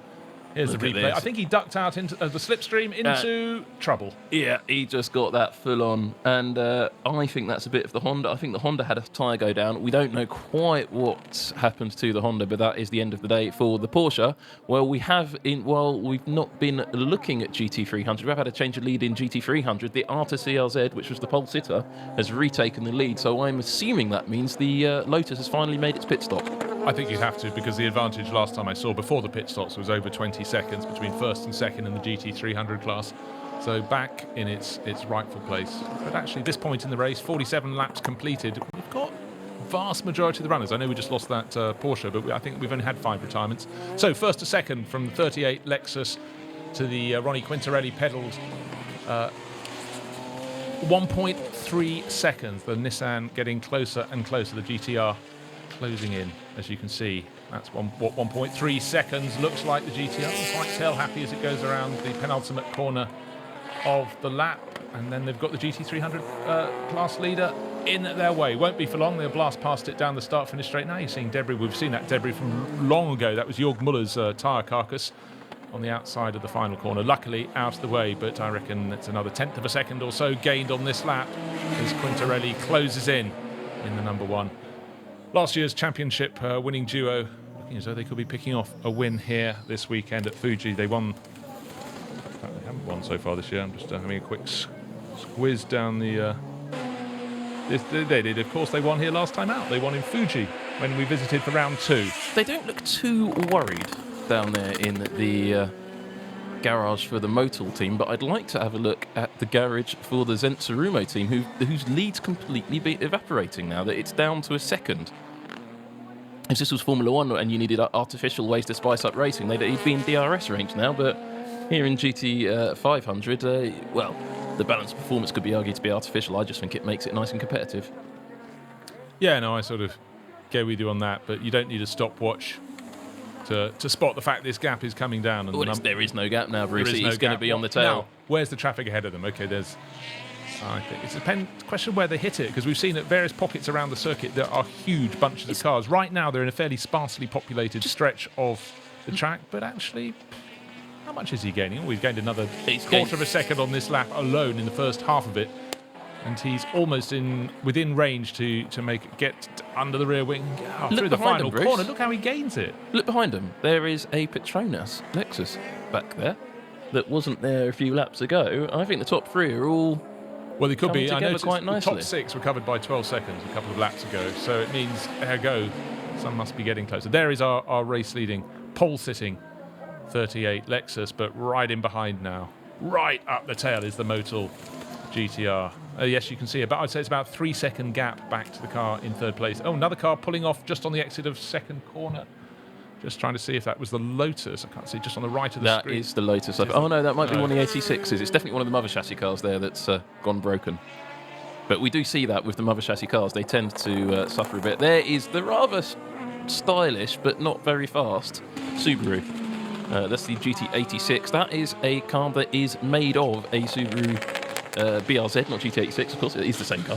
But that is the real thing. It has a boxer engine. It has the EJ20 boxer engine, but it's basically an old WRC style engine with the exhaust running out underneath the car, whereas the GT86s are not based on the same car at all in this race because they use the mother chassis. So there's nothing of the GT86 in the GT86s, but the Subaru, which races in the same class but is built to a different rule book. I'm not confused at all. No, I think that's as clear as clear it can possibly be. So coming up to complete the 50th lap, who's going to be ahead? Is it going to be the 38 Lexus, or is it going to be the number 1 Motul Nissan getting closer and closer. They come through Panasonic corner to complete this lap 50. It's under a second this time and certainly almost close enough to get in the slipstream, but the Lexuses again just so strong down the start-finish straight, getting 1 car length, 2 car lengths, 3 car lengths. But look at the gap there, Bruce. He got down to 0.6 of a second in the over the start-finish line, and then it's gapped out a little bit. But that GTR is relentless in his pursuit of this Lexus. Good under the brakes, on brakes as well there, into first corner, down through second corner. Fairly even order, if anything, a little bit being gained by the Nissan as they run down the hill and through the couple of second left-hander and then this long right, 100R, that leads you back to hairpin corner at the back of the paddock. You can see the paddock up on the crest there. That's where that nice restaurant you're talking about is. I've made that up. It's never been there at all. No, it's a great restaurant. Sit there on a sunny morning looking at the cars down below. Wonderful place to be. Well, I am struggling to understand how the Motul car, the GTR, has managed to come from 11th, come right through the field and get up to challenge for the lead with a 52 kilo weight penalty. Here is our rather surplus to requirements helicopter shot. We don't normally have helicopters at Super GT races, and I rather like it. I like it, and you can just see the demised outer NSX on the side of the track. We did never find out what happened to that. It just stopped. But all we saw was the side of it just pulling over, and that was that. But now it was 0.6 of a second. It's less than that now at the end of lap 51, and Hiroaki Ishiura hanging on, but Quintarelli really, really pressing. Tsugo Matsuda did a great job in that opening stint to pick his way up the order, but Ronnie Quintarelli clearly having a very, very strong race indeed. But the gap isn't coming down that much. He's got into that. He's gained a 1/10 of a second. He's got into that range where you've got to start thinking about making a move, not just closing the gap. So the gap's gone. It's just about racing, and he's waiting for the opportunity to get past. Well, he's being presented an opportunity because Ishiura was cut up ahead of him into the first corner. In fairness, the SLS in Mercedes couldn't get out of the way. But as we look at the GT300 pace setter from start up to this point in the race, well clear that CRZ. Oh, gosh.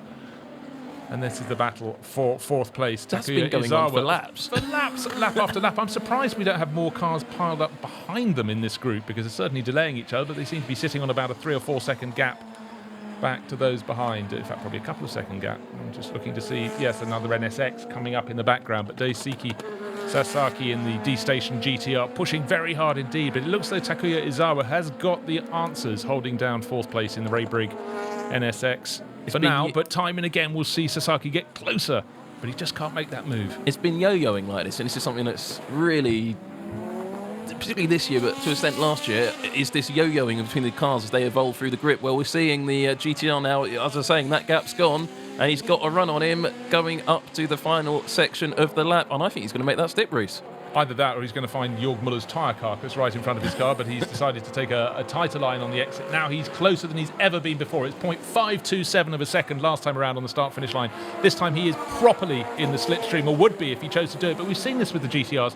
They tend to hang out to the side for whatever reason, and for another lap on the board, it's the 38 Lexus that is leading the way over the start-finish line. Closer than they were last time around, more traffic up ahead.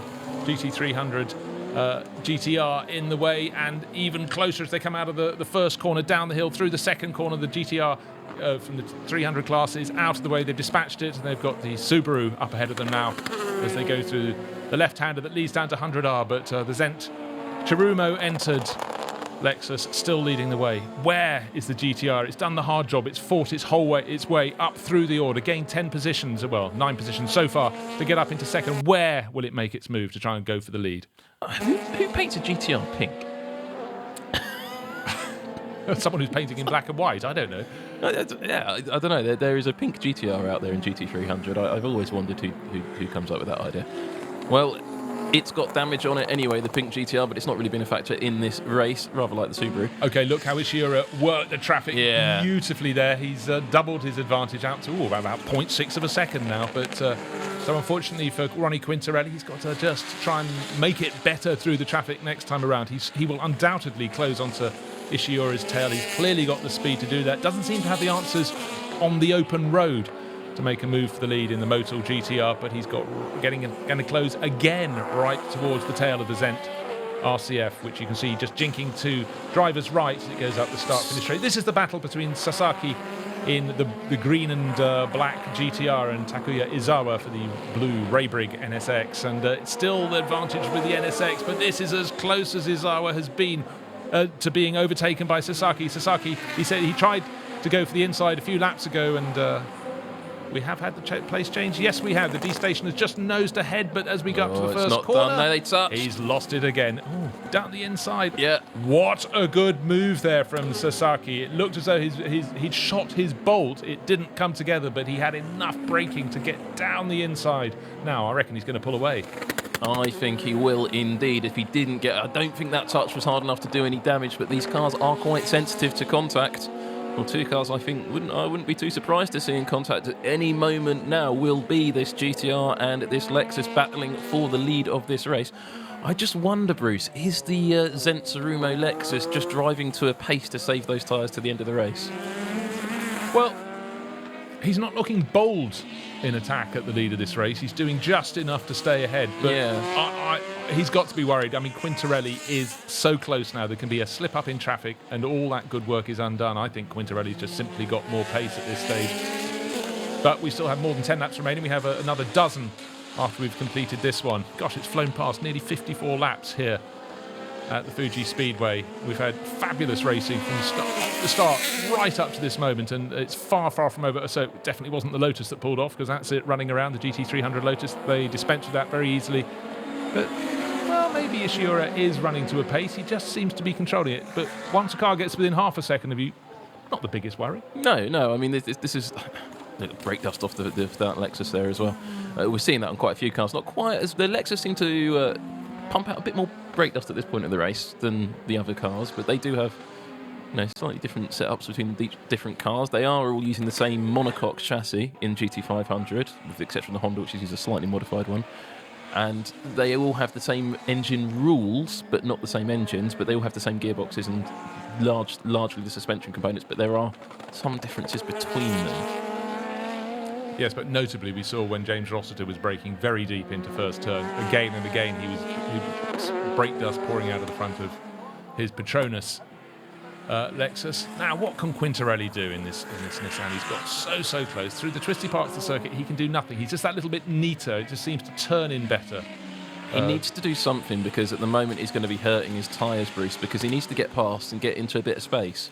Right now, the two of them are slowing each other up, and I'm just waiting to see what the gap is back to that Petronas Lexus, which is in third position.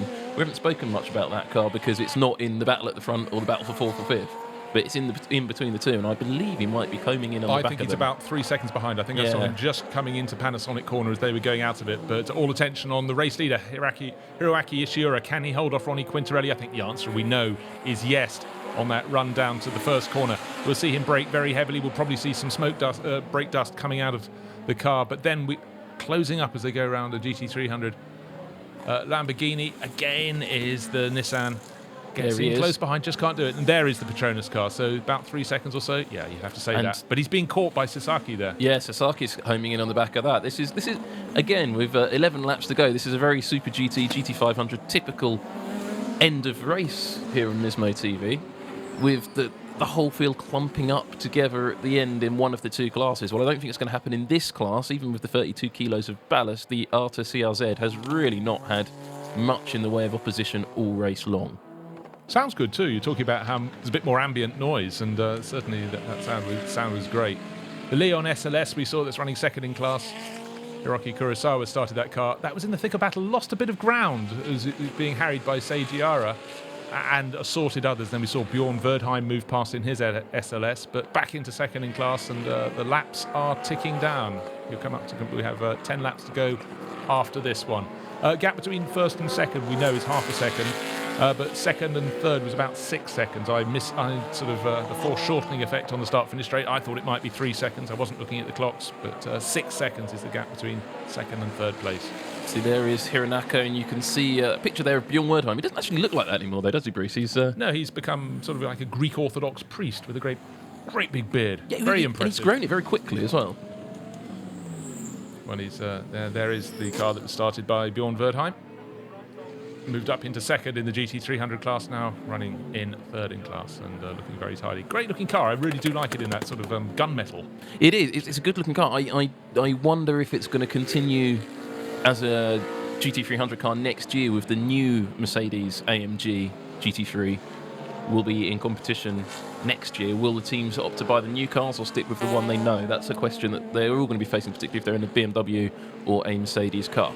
Yeah, who jumps? That's the question. Now, running fourth in class is another BMW.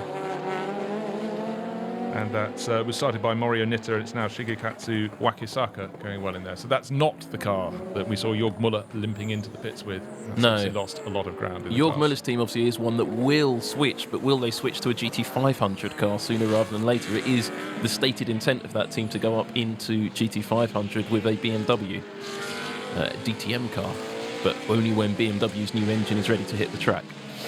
Well, we always welcome variety, Sam, and bring it on. But bring it on too. The attack from Ronnie Quintarelli. This shot could have been taken 6 laps ago. That's where he was, half a second down. He closed within to that mark, and he hasn't been able to make any moves since. Here goes the VVAC 86 mother chassis car. That's what the MC stands for in the name of the car, mother chassis. There's Daiki Sasaki cutting his way through the traffic. That's another car that's been fighting for so long with a Raybrig car, but he's got up to third. He's got up to third there. He's just made that move in the past. We haven't seen that on screen, but he's made that move. Oh, there's the Raybrig car behind, or has it? Moment. So, that's diving up the inside of the Petronas car. Of course, he'd already dispatched the Raybrig car a couple of laps ago, and then, excuse me, he just got by with a little help from his friend. Nissan on Nissan's helping out Nissan's there. That was good to see. There is the VVAC MC86 getting quickly dispatched by the D-Station car, the car with no ballast on it whatsoever, which is handy. Yeah, you could say, but you'd have to be rather pleased if you're in the Nissan camp. The race is coming towards them, running with no ballast. Of course, that's a definite benefit. But now up into third place. And look at that, the way that gap's come down. Yeah. It's that's the gap between third and first you're looking at there, not between first and second or second and third. That's first and third. So we are going to have 3 or even 4 cars in a lump at the end of this race. It's just, can he do it in next 10 laps? Can he keep that momentum going? Can he pick his way through traffic? But certainly the speed he's showing, the lack of any ballast will certainly help for acceleration out of the corners. In fact, that's the 4th place car, BMW, I think, in GT300. Got to go past that.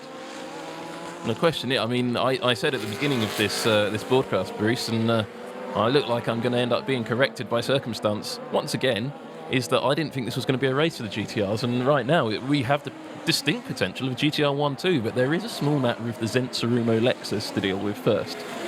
Yeah, which seems to have all the answers to all the questions that Ronnie Quintarelli can ask of it. But let's see what Sasaki can do. He's definitely closing in. But look, that Raybrig NSX isn't that far back. That's in 5th place. You can see the 4th place Petronas Lexus in the middle of that group. But the Raybrig car very much on the move again, having lost a little bit of position. So Takuya Izawa took that over from Naoki Yamamoto. I was really impressed with Yamamoto in the opening stint of the race. Very, very strong in traffic. And now let's see what his partner can do. No problem at all with that move around the outside through 100R. Gather it all together. Very close into kicking a bit of dust there. And Petronas Lexus just ahead of it, making its move past the car that's running third in GT300. That's the gunmetal SLS. Now, Izawa at the wheel of that car, obviously the same chap who was in GP2 really last season. It didn't super impress, so Honda moved him over to the GT500 project to make way for Matsushita, who I believe won a race at the Hungaroring, which is his first win, So he's Honda's next great hope for the Japanese F1 driver. And it wouldn't shock me to see him in a Honda engine manner next year. Watch this space, or watch that space. But so Daisuke Ito holding on. James Ross did a good job early in the race. Well, he hasn't held on at all, because up the inside goes Takuya Izawa. Oh, dear that me. was just silly. What were they doing? Just trying to see who's going to gain behind. In fact, none of their GT500 challengers have got into that mix, so they haven't lost ground. They've lost ground, but they haven't lost position. But that nails it down for the first 3. They should be the cruise for the podium. That was a little bit of a silly move there down. That was going a up rubbish into Panasonic. Spin. That was a rubbish spin. Let's have a look at it again. Like, goes in wide, leaves the door open. I don't think that was deliberate, and then tries to shut the door as almost an afterthought and just turns in on him. I mean, what did he think was going to happen? Not good driving at all. That wasn't Daisuke Ito's most famous, no, proudest moment in his life, unfortunately. So that little battle that was shaping up so well as the Raybrig NSX fought its way back, with Takuya Izawa on board, rather interrupted by that moment. He has come out ahead of that battle, because you can see Daisuke Ito in the background, the Petronas liveried Lexus. So this is the battle we want to see. It hasn't changed in nearly 10 laps now. This is the battle for the lead, and we want to see who's closing in behind it. Oh, there it is. It's a black and green Nissan GT R. We talked about the Lotus, and that is now finally out of the race. That's had contact with something, unless it's just bodywork damage from the puncture, which could be at that point in on the start-finish straight. But now Quintarelli really attacking as they come up towards, I think they're coming towards Panasonic corner there. Yes, the final corner of the lap. Let's see what they can do coming down the start-finish straight. Is there any debris on the start-finish straight? Don't forget, we've had the Lotus pull over and off the circuit. Can't see any. There's lots of debris. That is. I hope that doesn't bring out the safety car. But they're all going to go hammering straight into that debris. They've got no option. They're going to hit it how? Here's a GT300, your leader. Yeah, he's dived through it. Sighted. Look at that. They're snaking absolutely to go through the gap. And look in the background. So we've got Lexus. The yellow flags are out on the start-finish line, so they can't pass there. The Lotus is off on the side. Sasaki is right on the tail now. Look how he's closing. Dispense with the traffic. So first, second, and third going past the GT300. Pace setting, race leading Honda CRZ, and slotting past him as well as they go through 100R, should go round the outside. Third place in the race, risen from absolutely nowhere. The D-Station GTR catching up now with the Motul GTR that's in second place, less than half a second down on the car that led away from the start, has stayed there, but we're into the final 7 laps of this race, and it's absolutely not definite that the Cherumo Lexus will win the day. On the spot, Bruce, 7 to go. Who's going to win? I'd say I'll go for Sasaki. Why not? Well, that Lotus, I mean, we didn't see the a replay of that blow up, but lots of trouble, usually quite serious there, and it just looks like it's blown apart the rear end of that car. Well, it did. I mean, at first glance, I thought with the bodywork damage on the side, maybe there was contact out of the final corner, maybe he'd been pushed wide by a GT500 car. Perfectly possible. But then I thought he's had his own explosion on the start-finish straight. It looks like that right rear tyre just let go in the biggest possible way and tore up the back of the mother chassis car. And there is carbon fibre all over that start-finish line. And, they hit that at 300 kph. Yes, I mean, it's the angles we're seeing, it's slowed down because it's such a long shot from the cameraman high on the end of the grandstands. But it is a very, very quick. And we talked before about the fact you're coming over a crest. Yeah. So it looks like it's flat. It's not flat. No. So you won't see what's over that crest. Yeah, exactly. And it's just in that little dip past, near the pit exit. And you really can't see that as you're driving along the track. And you get to that point, and then the track's covered in stuff. Lots of it. Stuff, yeah. Lots of it all over the place. But the way they snaked through, the GT300 Honda leading that class came through, and they all snaked in behind. It's happened. Look, we've changed of position for second. I don't know how that happened. Obviously, we're still having some issues with the connection in Japan, but that is a change of position for second. The Cherumo crew will be very, very nervous indeed. Hiroaki Ishiura has now got a different car challenging him, one without any ballast at all. The other one that was challenging before, the Motul car, had 52 kilograms of ballast, and this one has 0 kg. You've got to feel it's only a matter of corners. I said, when you put me on the spot, who might win this race? And I didn't feel like I was Einstein suggesting it might be Sasaki.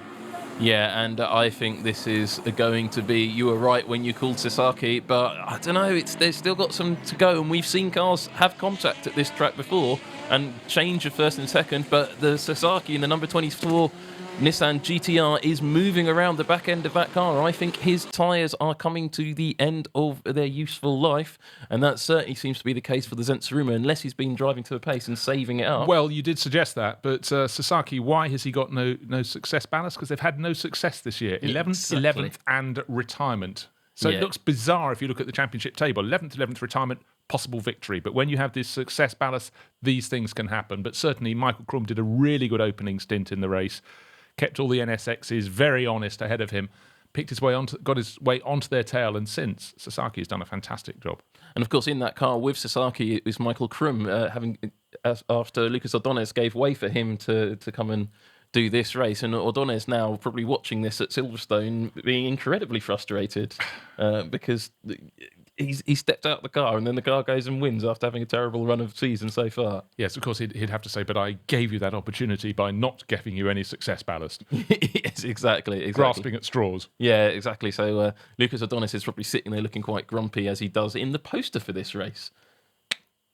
He has his best Godzilla face on. Well, it looks like Godzilla has jumped on the signal. Yeah, on our connection again. Just at the point where Sasaki had closed into third place, got into second, gone past the motor car and got right on the tail. I have a sneaking feeling by the time it comes back to us that we will have a change of order. Kondo Racing looking very excited.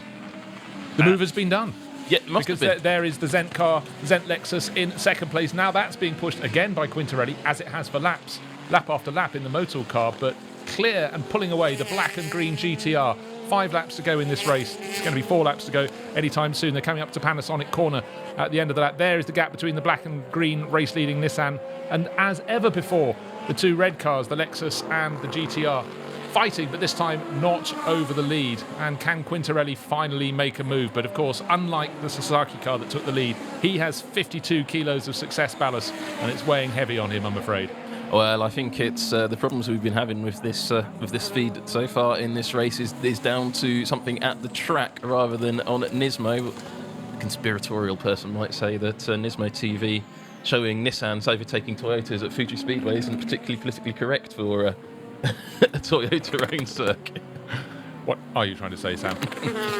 So, the battle that was for the lead is now for second place, and it looks though it's stalemate, but certainly not stale at all for Kondo Racing, the D-Station GTR. It's not just caught them, it's passed them, and now look how it's pulling clear. Daiki Sasaki building on the job that Michael Krum did when he started this 66-lap race. We have 4 laps to go, 3.5 in effect now, and for the Lent Tsurumo team, it must feel so cruel. They seem to do everything right. The first leg of the race for Tachikawa, he got in the lead from pole position, he pulled clear, had an 8 or so second advantage, and it's all just absolutely disappeared. Nothing you can do about it. It's gone. Look at the way that gap's gone straight up to 3.7 seconds now, Bruce. I mean, for the whole second stint, that Zent Tsurumo car just hadn't got any pace.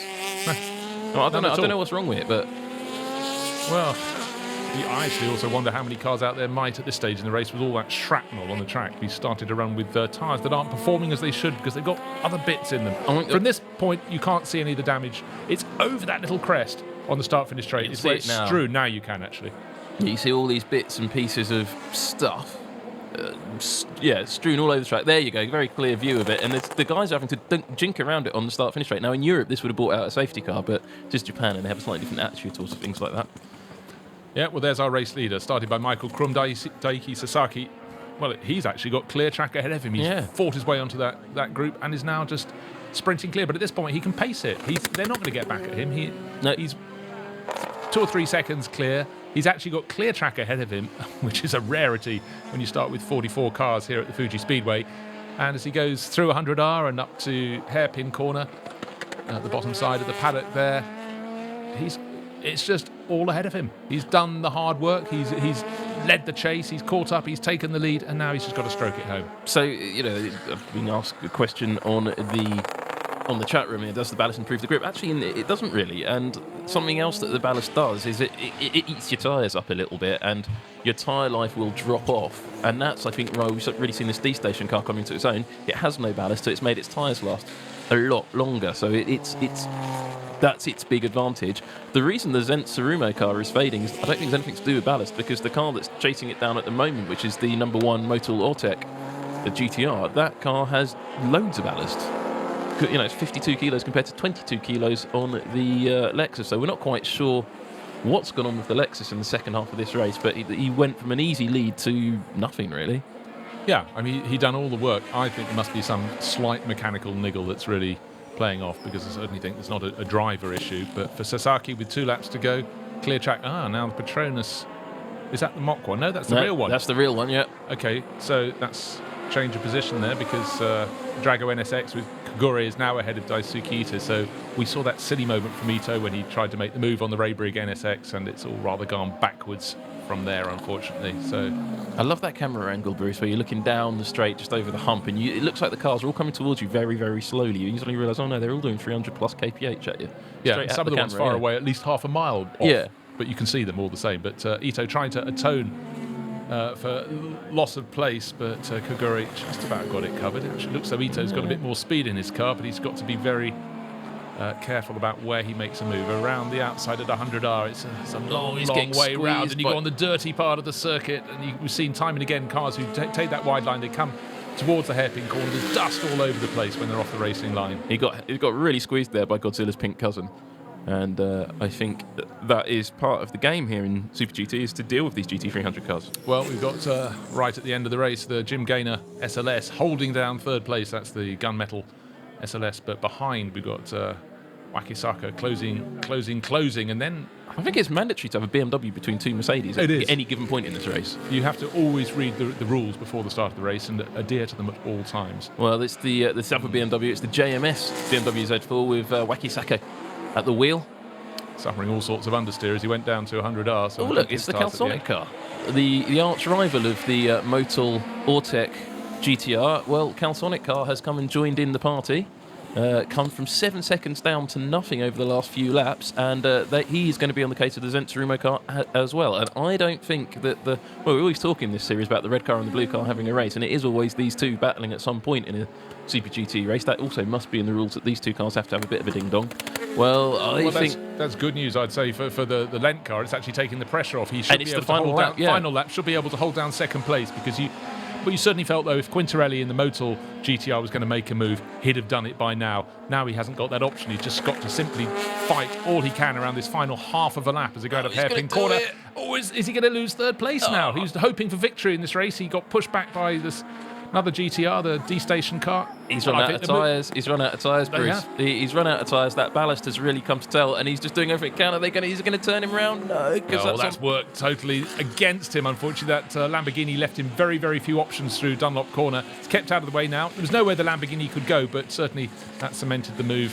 And here we have our race winner, Daiki Sasaki, coming up to the final corner. He's got to go around another Lamborghini, but no problems for him. He built a 4.5 second lead in a couple of laps, effectively, once he went past the Chirumo Lexus that seemed to have this race in its pockets. You can see excitement in the cockpit already. So for Daiki Sasaki and Michael Krum, who stepped in this weekend to stand in for Lucas Ordonez, there's the checkered flag for Kondo Racing victory, and that means a lot here at Fuji Speedway. Now for the GT Academy class of 2015, who are all at Silverstone at the moment, doing their shootouts. Lucas Ordonez is there with them, I believe. Darren Cox certainly is, and they are going to be looking. Well, guys, if you win the GT Academy, this is where this is the car you can end up driving. Lucas Ordonez is normally in this car, the first GT Academy winner, and well, they look quite happy. I think Ordonez probably not too happy because he's not in the car. There's Michael Krum though. He's happy. Yeah, give me a call anytime you need me, chaps. I'll be around. So, no finishes in the top 10 in the first 3 rounds, and then victory here at Fuji. So no wonder the Kondo Racing team so excited, and a car that's had no trouble from start to finish for Arta is this little car winning GT300, the CRZ. An immaculate race. The question is, gentle flashing of the lights. Who's going to be second? Because here they come following him up. Well, they'll be a little way down. There is the CRZ crossing the line, but here is that battle for second. It's not quite... it's done now, but it was close, wasn't it? And it was Mercedes, BMW, Mercedes, of course.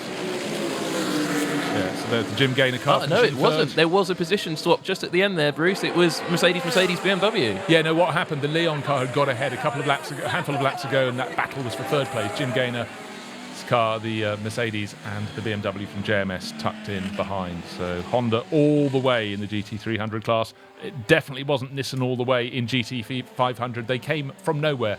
After 10 laps, they might not have been one in the top 10, but they worked their way forward. And certainly having no ballast at all on that car worked wonderfully. It kept the tyres sweet, and Kondo Racing came through to win. Daiki Sasaki and Michael Krum.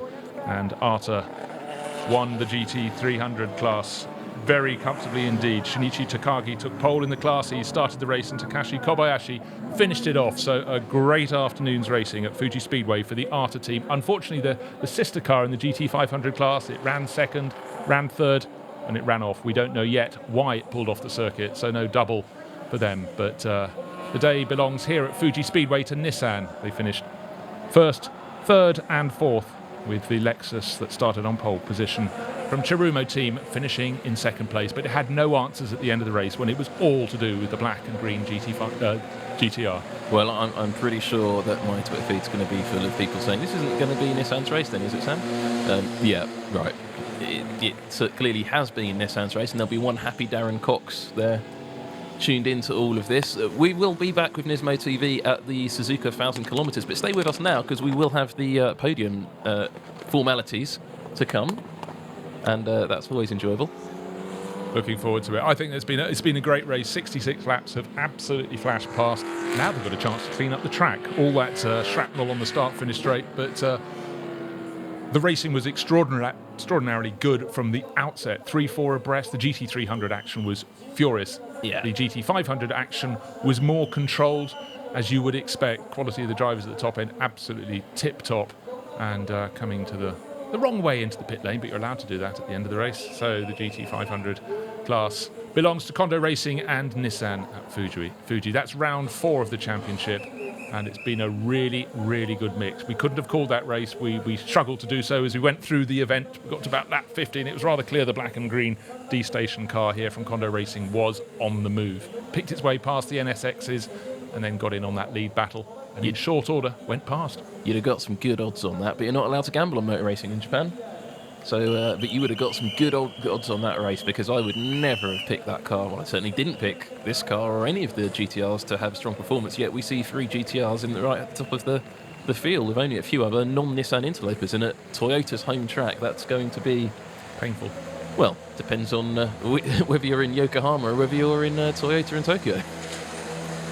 Yeah, so they're in Park Fome, the car that picked its way up the order for the D-Station team run by Kondo Racing, and I think we're going to see a very, very happy Daiki Sasaki, because certainly at the end of the race it looked easy for him. It really did, and this is the team that's considering an entry into the Le Mans 24 Hours next year, and took part in the Le Mans test day this year, in fact, and with the car painted in this same livery, run by the KCMG team, so we may see something like that. Well, he's quite happy, clearly.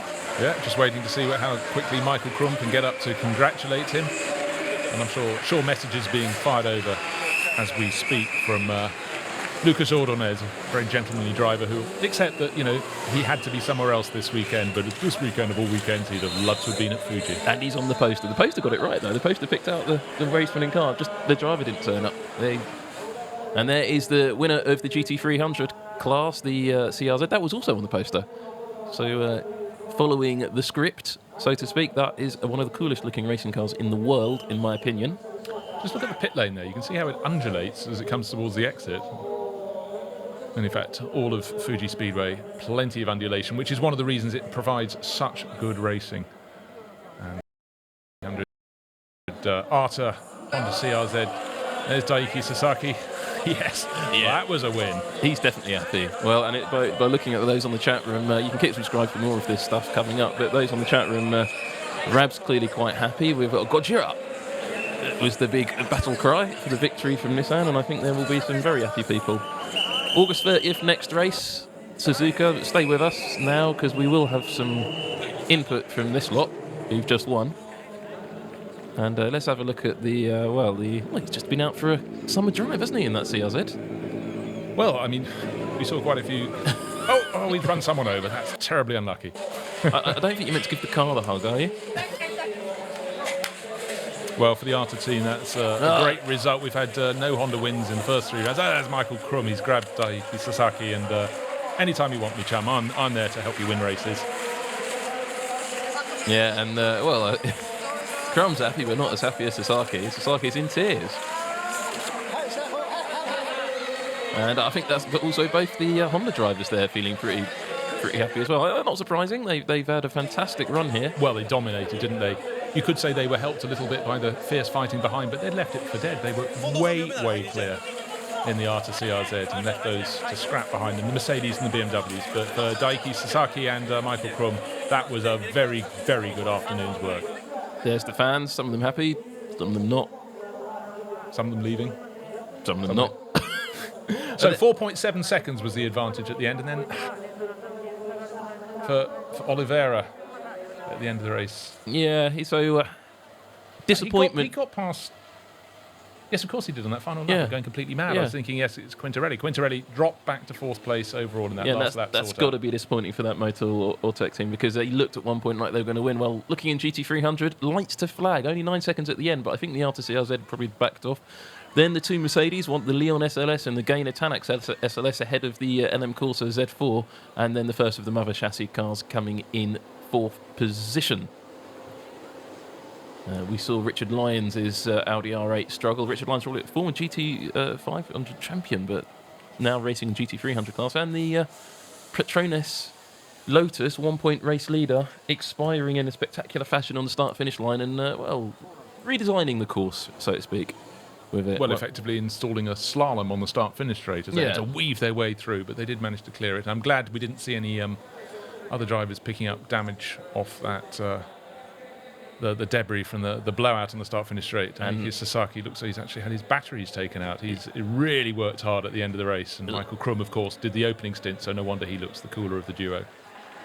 Yep, I have had my batteries taken out, Brucey says. Oh, hello, Mum. He waves, and and Dad and everybody else, and he's being asked a question that's very informative, I'm sure.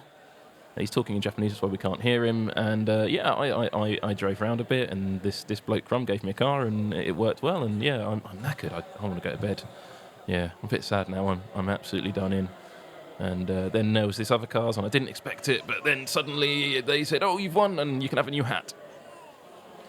And that I was very thankful for that hat, and because it's still quite bright here at the end of the day in Fuji. And Michael Krum, we'll just see if he speaks in English. We can't hear him, but he says, "I'm not as old as everybody thinks," and Darren sent me out here, and and I feel sorry for Lucas. Lucas isn't here, but I took his car and won with it, and that's what happens. Now I'm going to go back to Silverstone, and that's my favourite place in the world because I get to judge the GT Academy guys. And you can watch that on Nismo TV at some point as well. And they do microbangers there. Did you know about that? Microbangers. Your lip reading is absolutely otherworldly. Yes, it is. It's and they know. And they've been driving these prototype things, and I like prototypes. And I'm going to be going out to test my other prototype in America too. And Darren sends me there quite a lot. But I'm quite happy to stay here. And tonight we might have some beers. Thank you.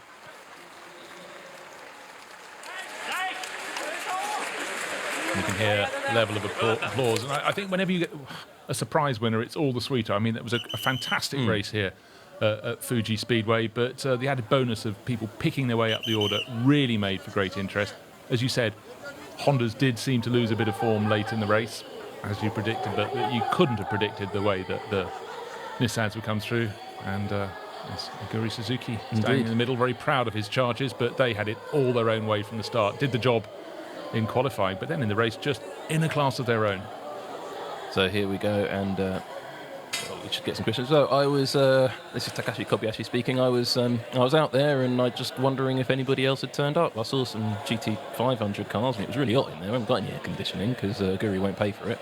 He spent all his money on Formula 1 or something, or that GT 500 thing, but that doesn't win. That was pulled over on the side. And I'm just really sweating. I mean, it's just been a long race, but a bit dull, really, frankly. I was wondering if the other cars would come. We wanted to see that Prius. It didn't turn up, and but I'd like to say thank you to everybody.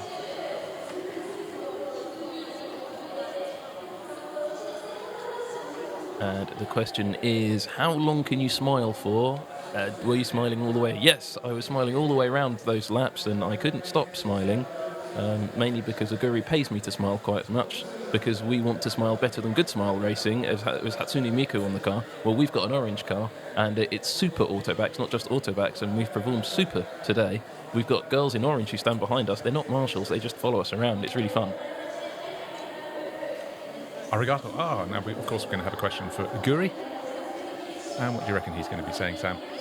He's listening intently. He's listening very much, and he's going to be saying, well, we're better at this than we are at Formula E, and we were at Formula 1, but, this is Honda, and, this is how you win things if you're Honda, and we're going to send some messages back to the guys in McLaren and try and show them how to do things, and I think it really should be called Super Aguri Honda McLaren rather than McLaren Honda, and they need more Aguri.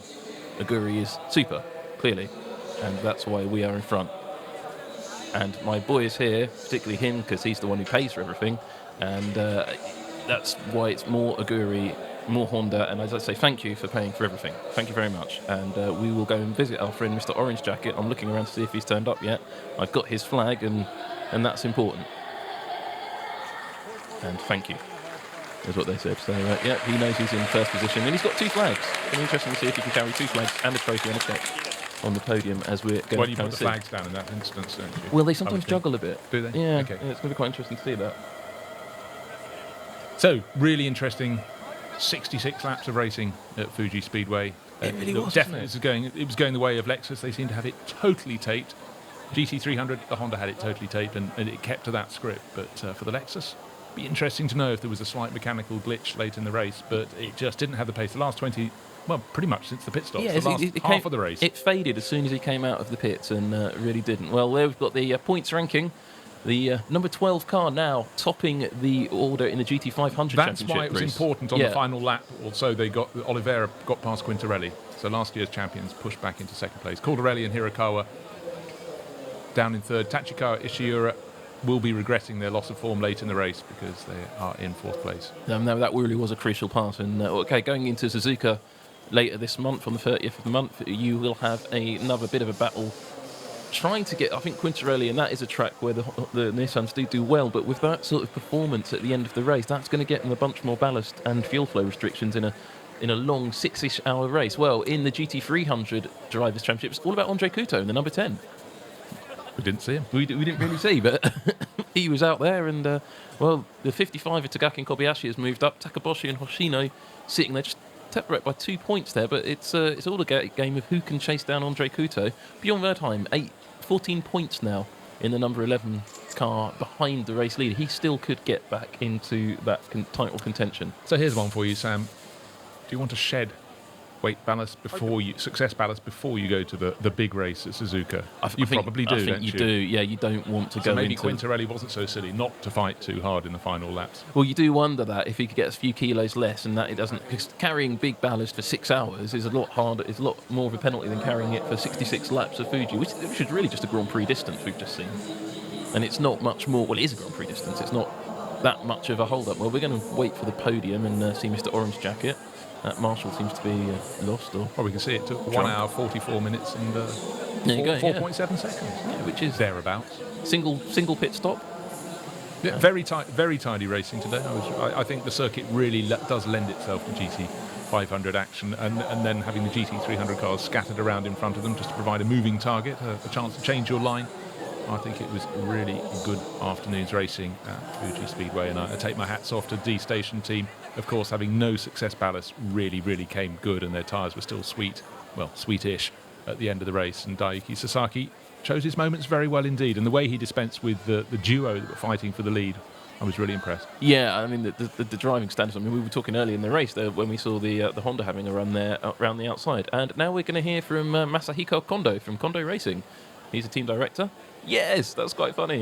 Good joke there. And, anyway, I was happy with all of that. And,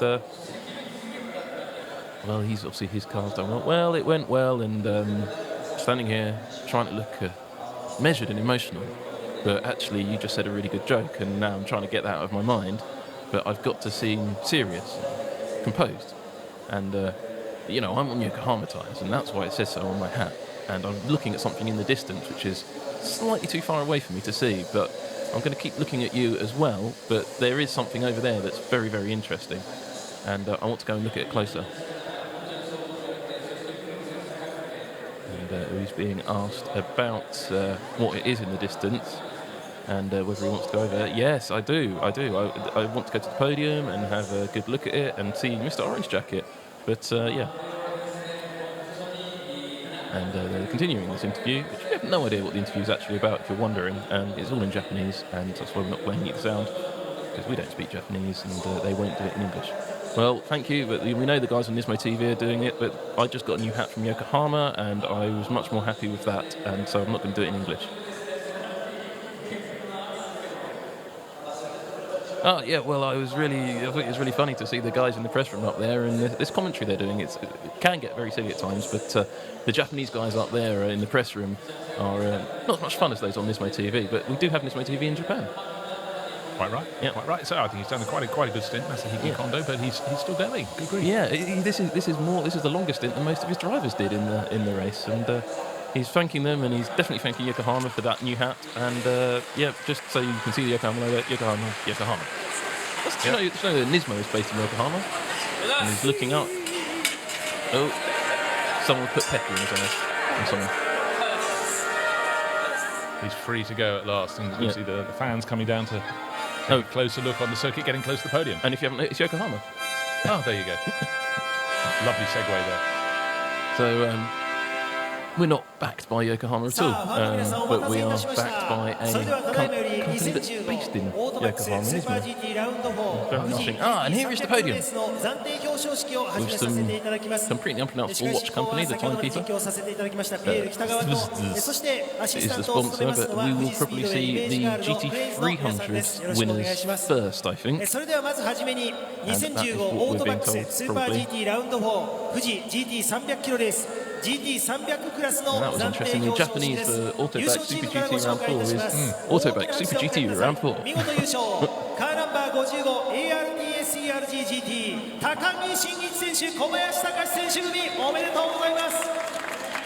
you go. He's still got his two flags left. Yeah, there he is. Oh, he's got two flags.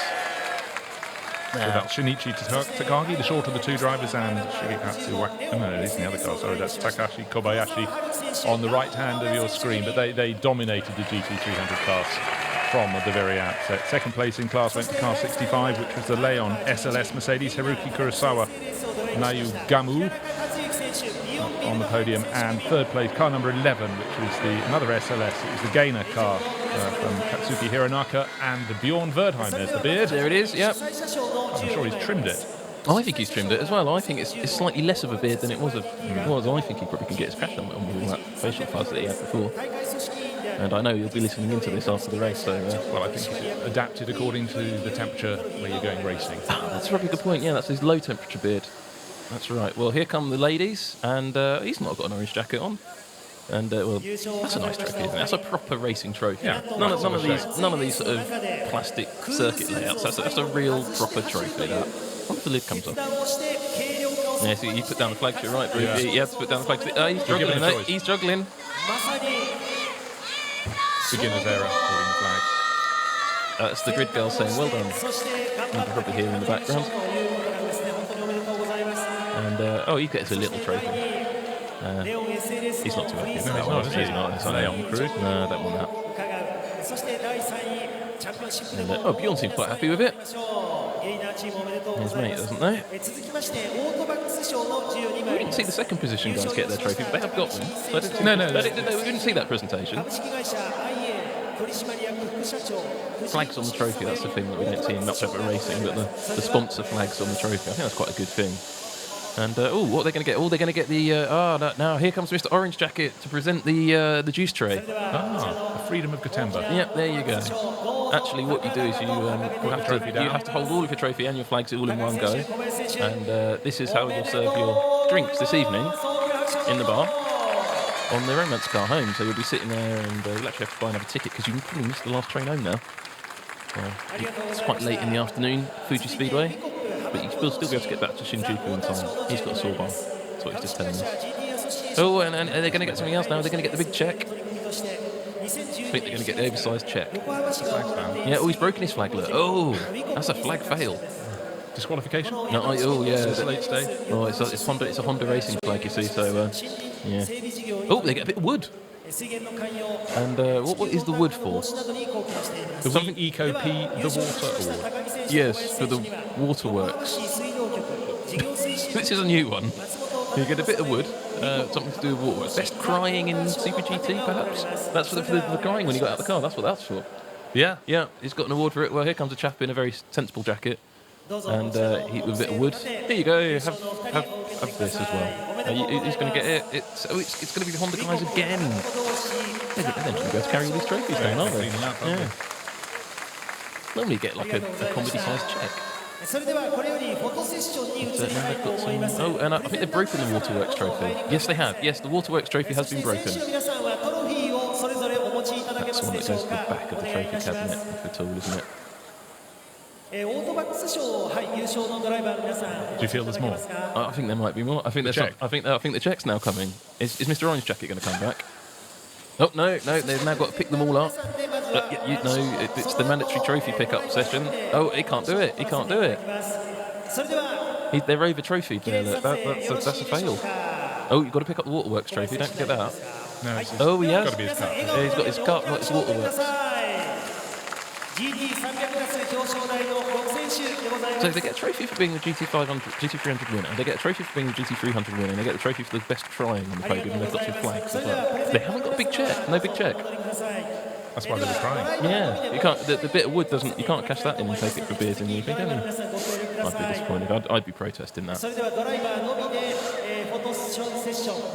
Photo session. Bear in mind, this is still only GT300. We've got the 500 guys to go yet. Maybe they get the big check. They definitely need it. Yeah. It's a long old podium session. Yeah. Luckily, it wasn't a long old race, or they'd be wilting up there. But anyhow, there, the GT300 class-winning duo from the Arta Honda team. See, look at well done. Leon guys. See a bit of German efficiency there. Look what they've done with the flags. Yeah. That's clever. That's clever. You see. That's why you have a belt. Yeah, you see the Honda guys don't have a belt, do they? They've got those modern F1 style ones that don't have a belt. You've got to have the belt. Oh, who's this chap? What does he want? Oh, he wants his trophy back. You don't keep it, you know. Oh no, you don't get to keep the bit of wood. Oh, that's disappointing, isn't it? Oh, yeah, here comes the girls with the sparkling sake.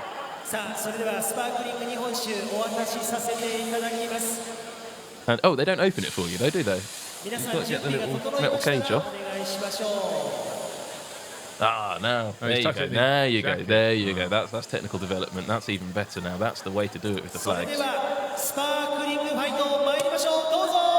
it's not sparkling sake, it's sparkling whatever that was. Yes. Not champagne. He still hasn't got the lid on. No. He hasn't popped his cork yet. Look, there's still cork. So Takagi's been blinded. He's lost his flags. No, Bjorn's sitting there looking a bit lost, actually, isn't he? He's not doing much. Oh, he just got it. He just got it in the eye. That's very painful. It's going to sting. There your girls in orange down there, Sam. There they are. There, look, quite happy. And, we're still going to get another bit of Mr. Orange Jacket time because the GT500 guys have still got to come out, and that will be a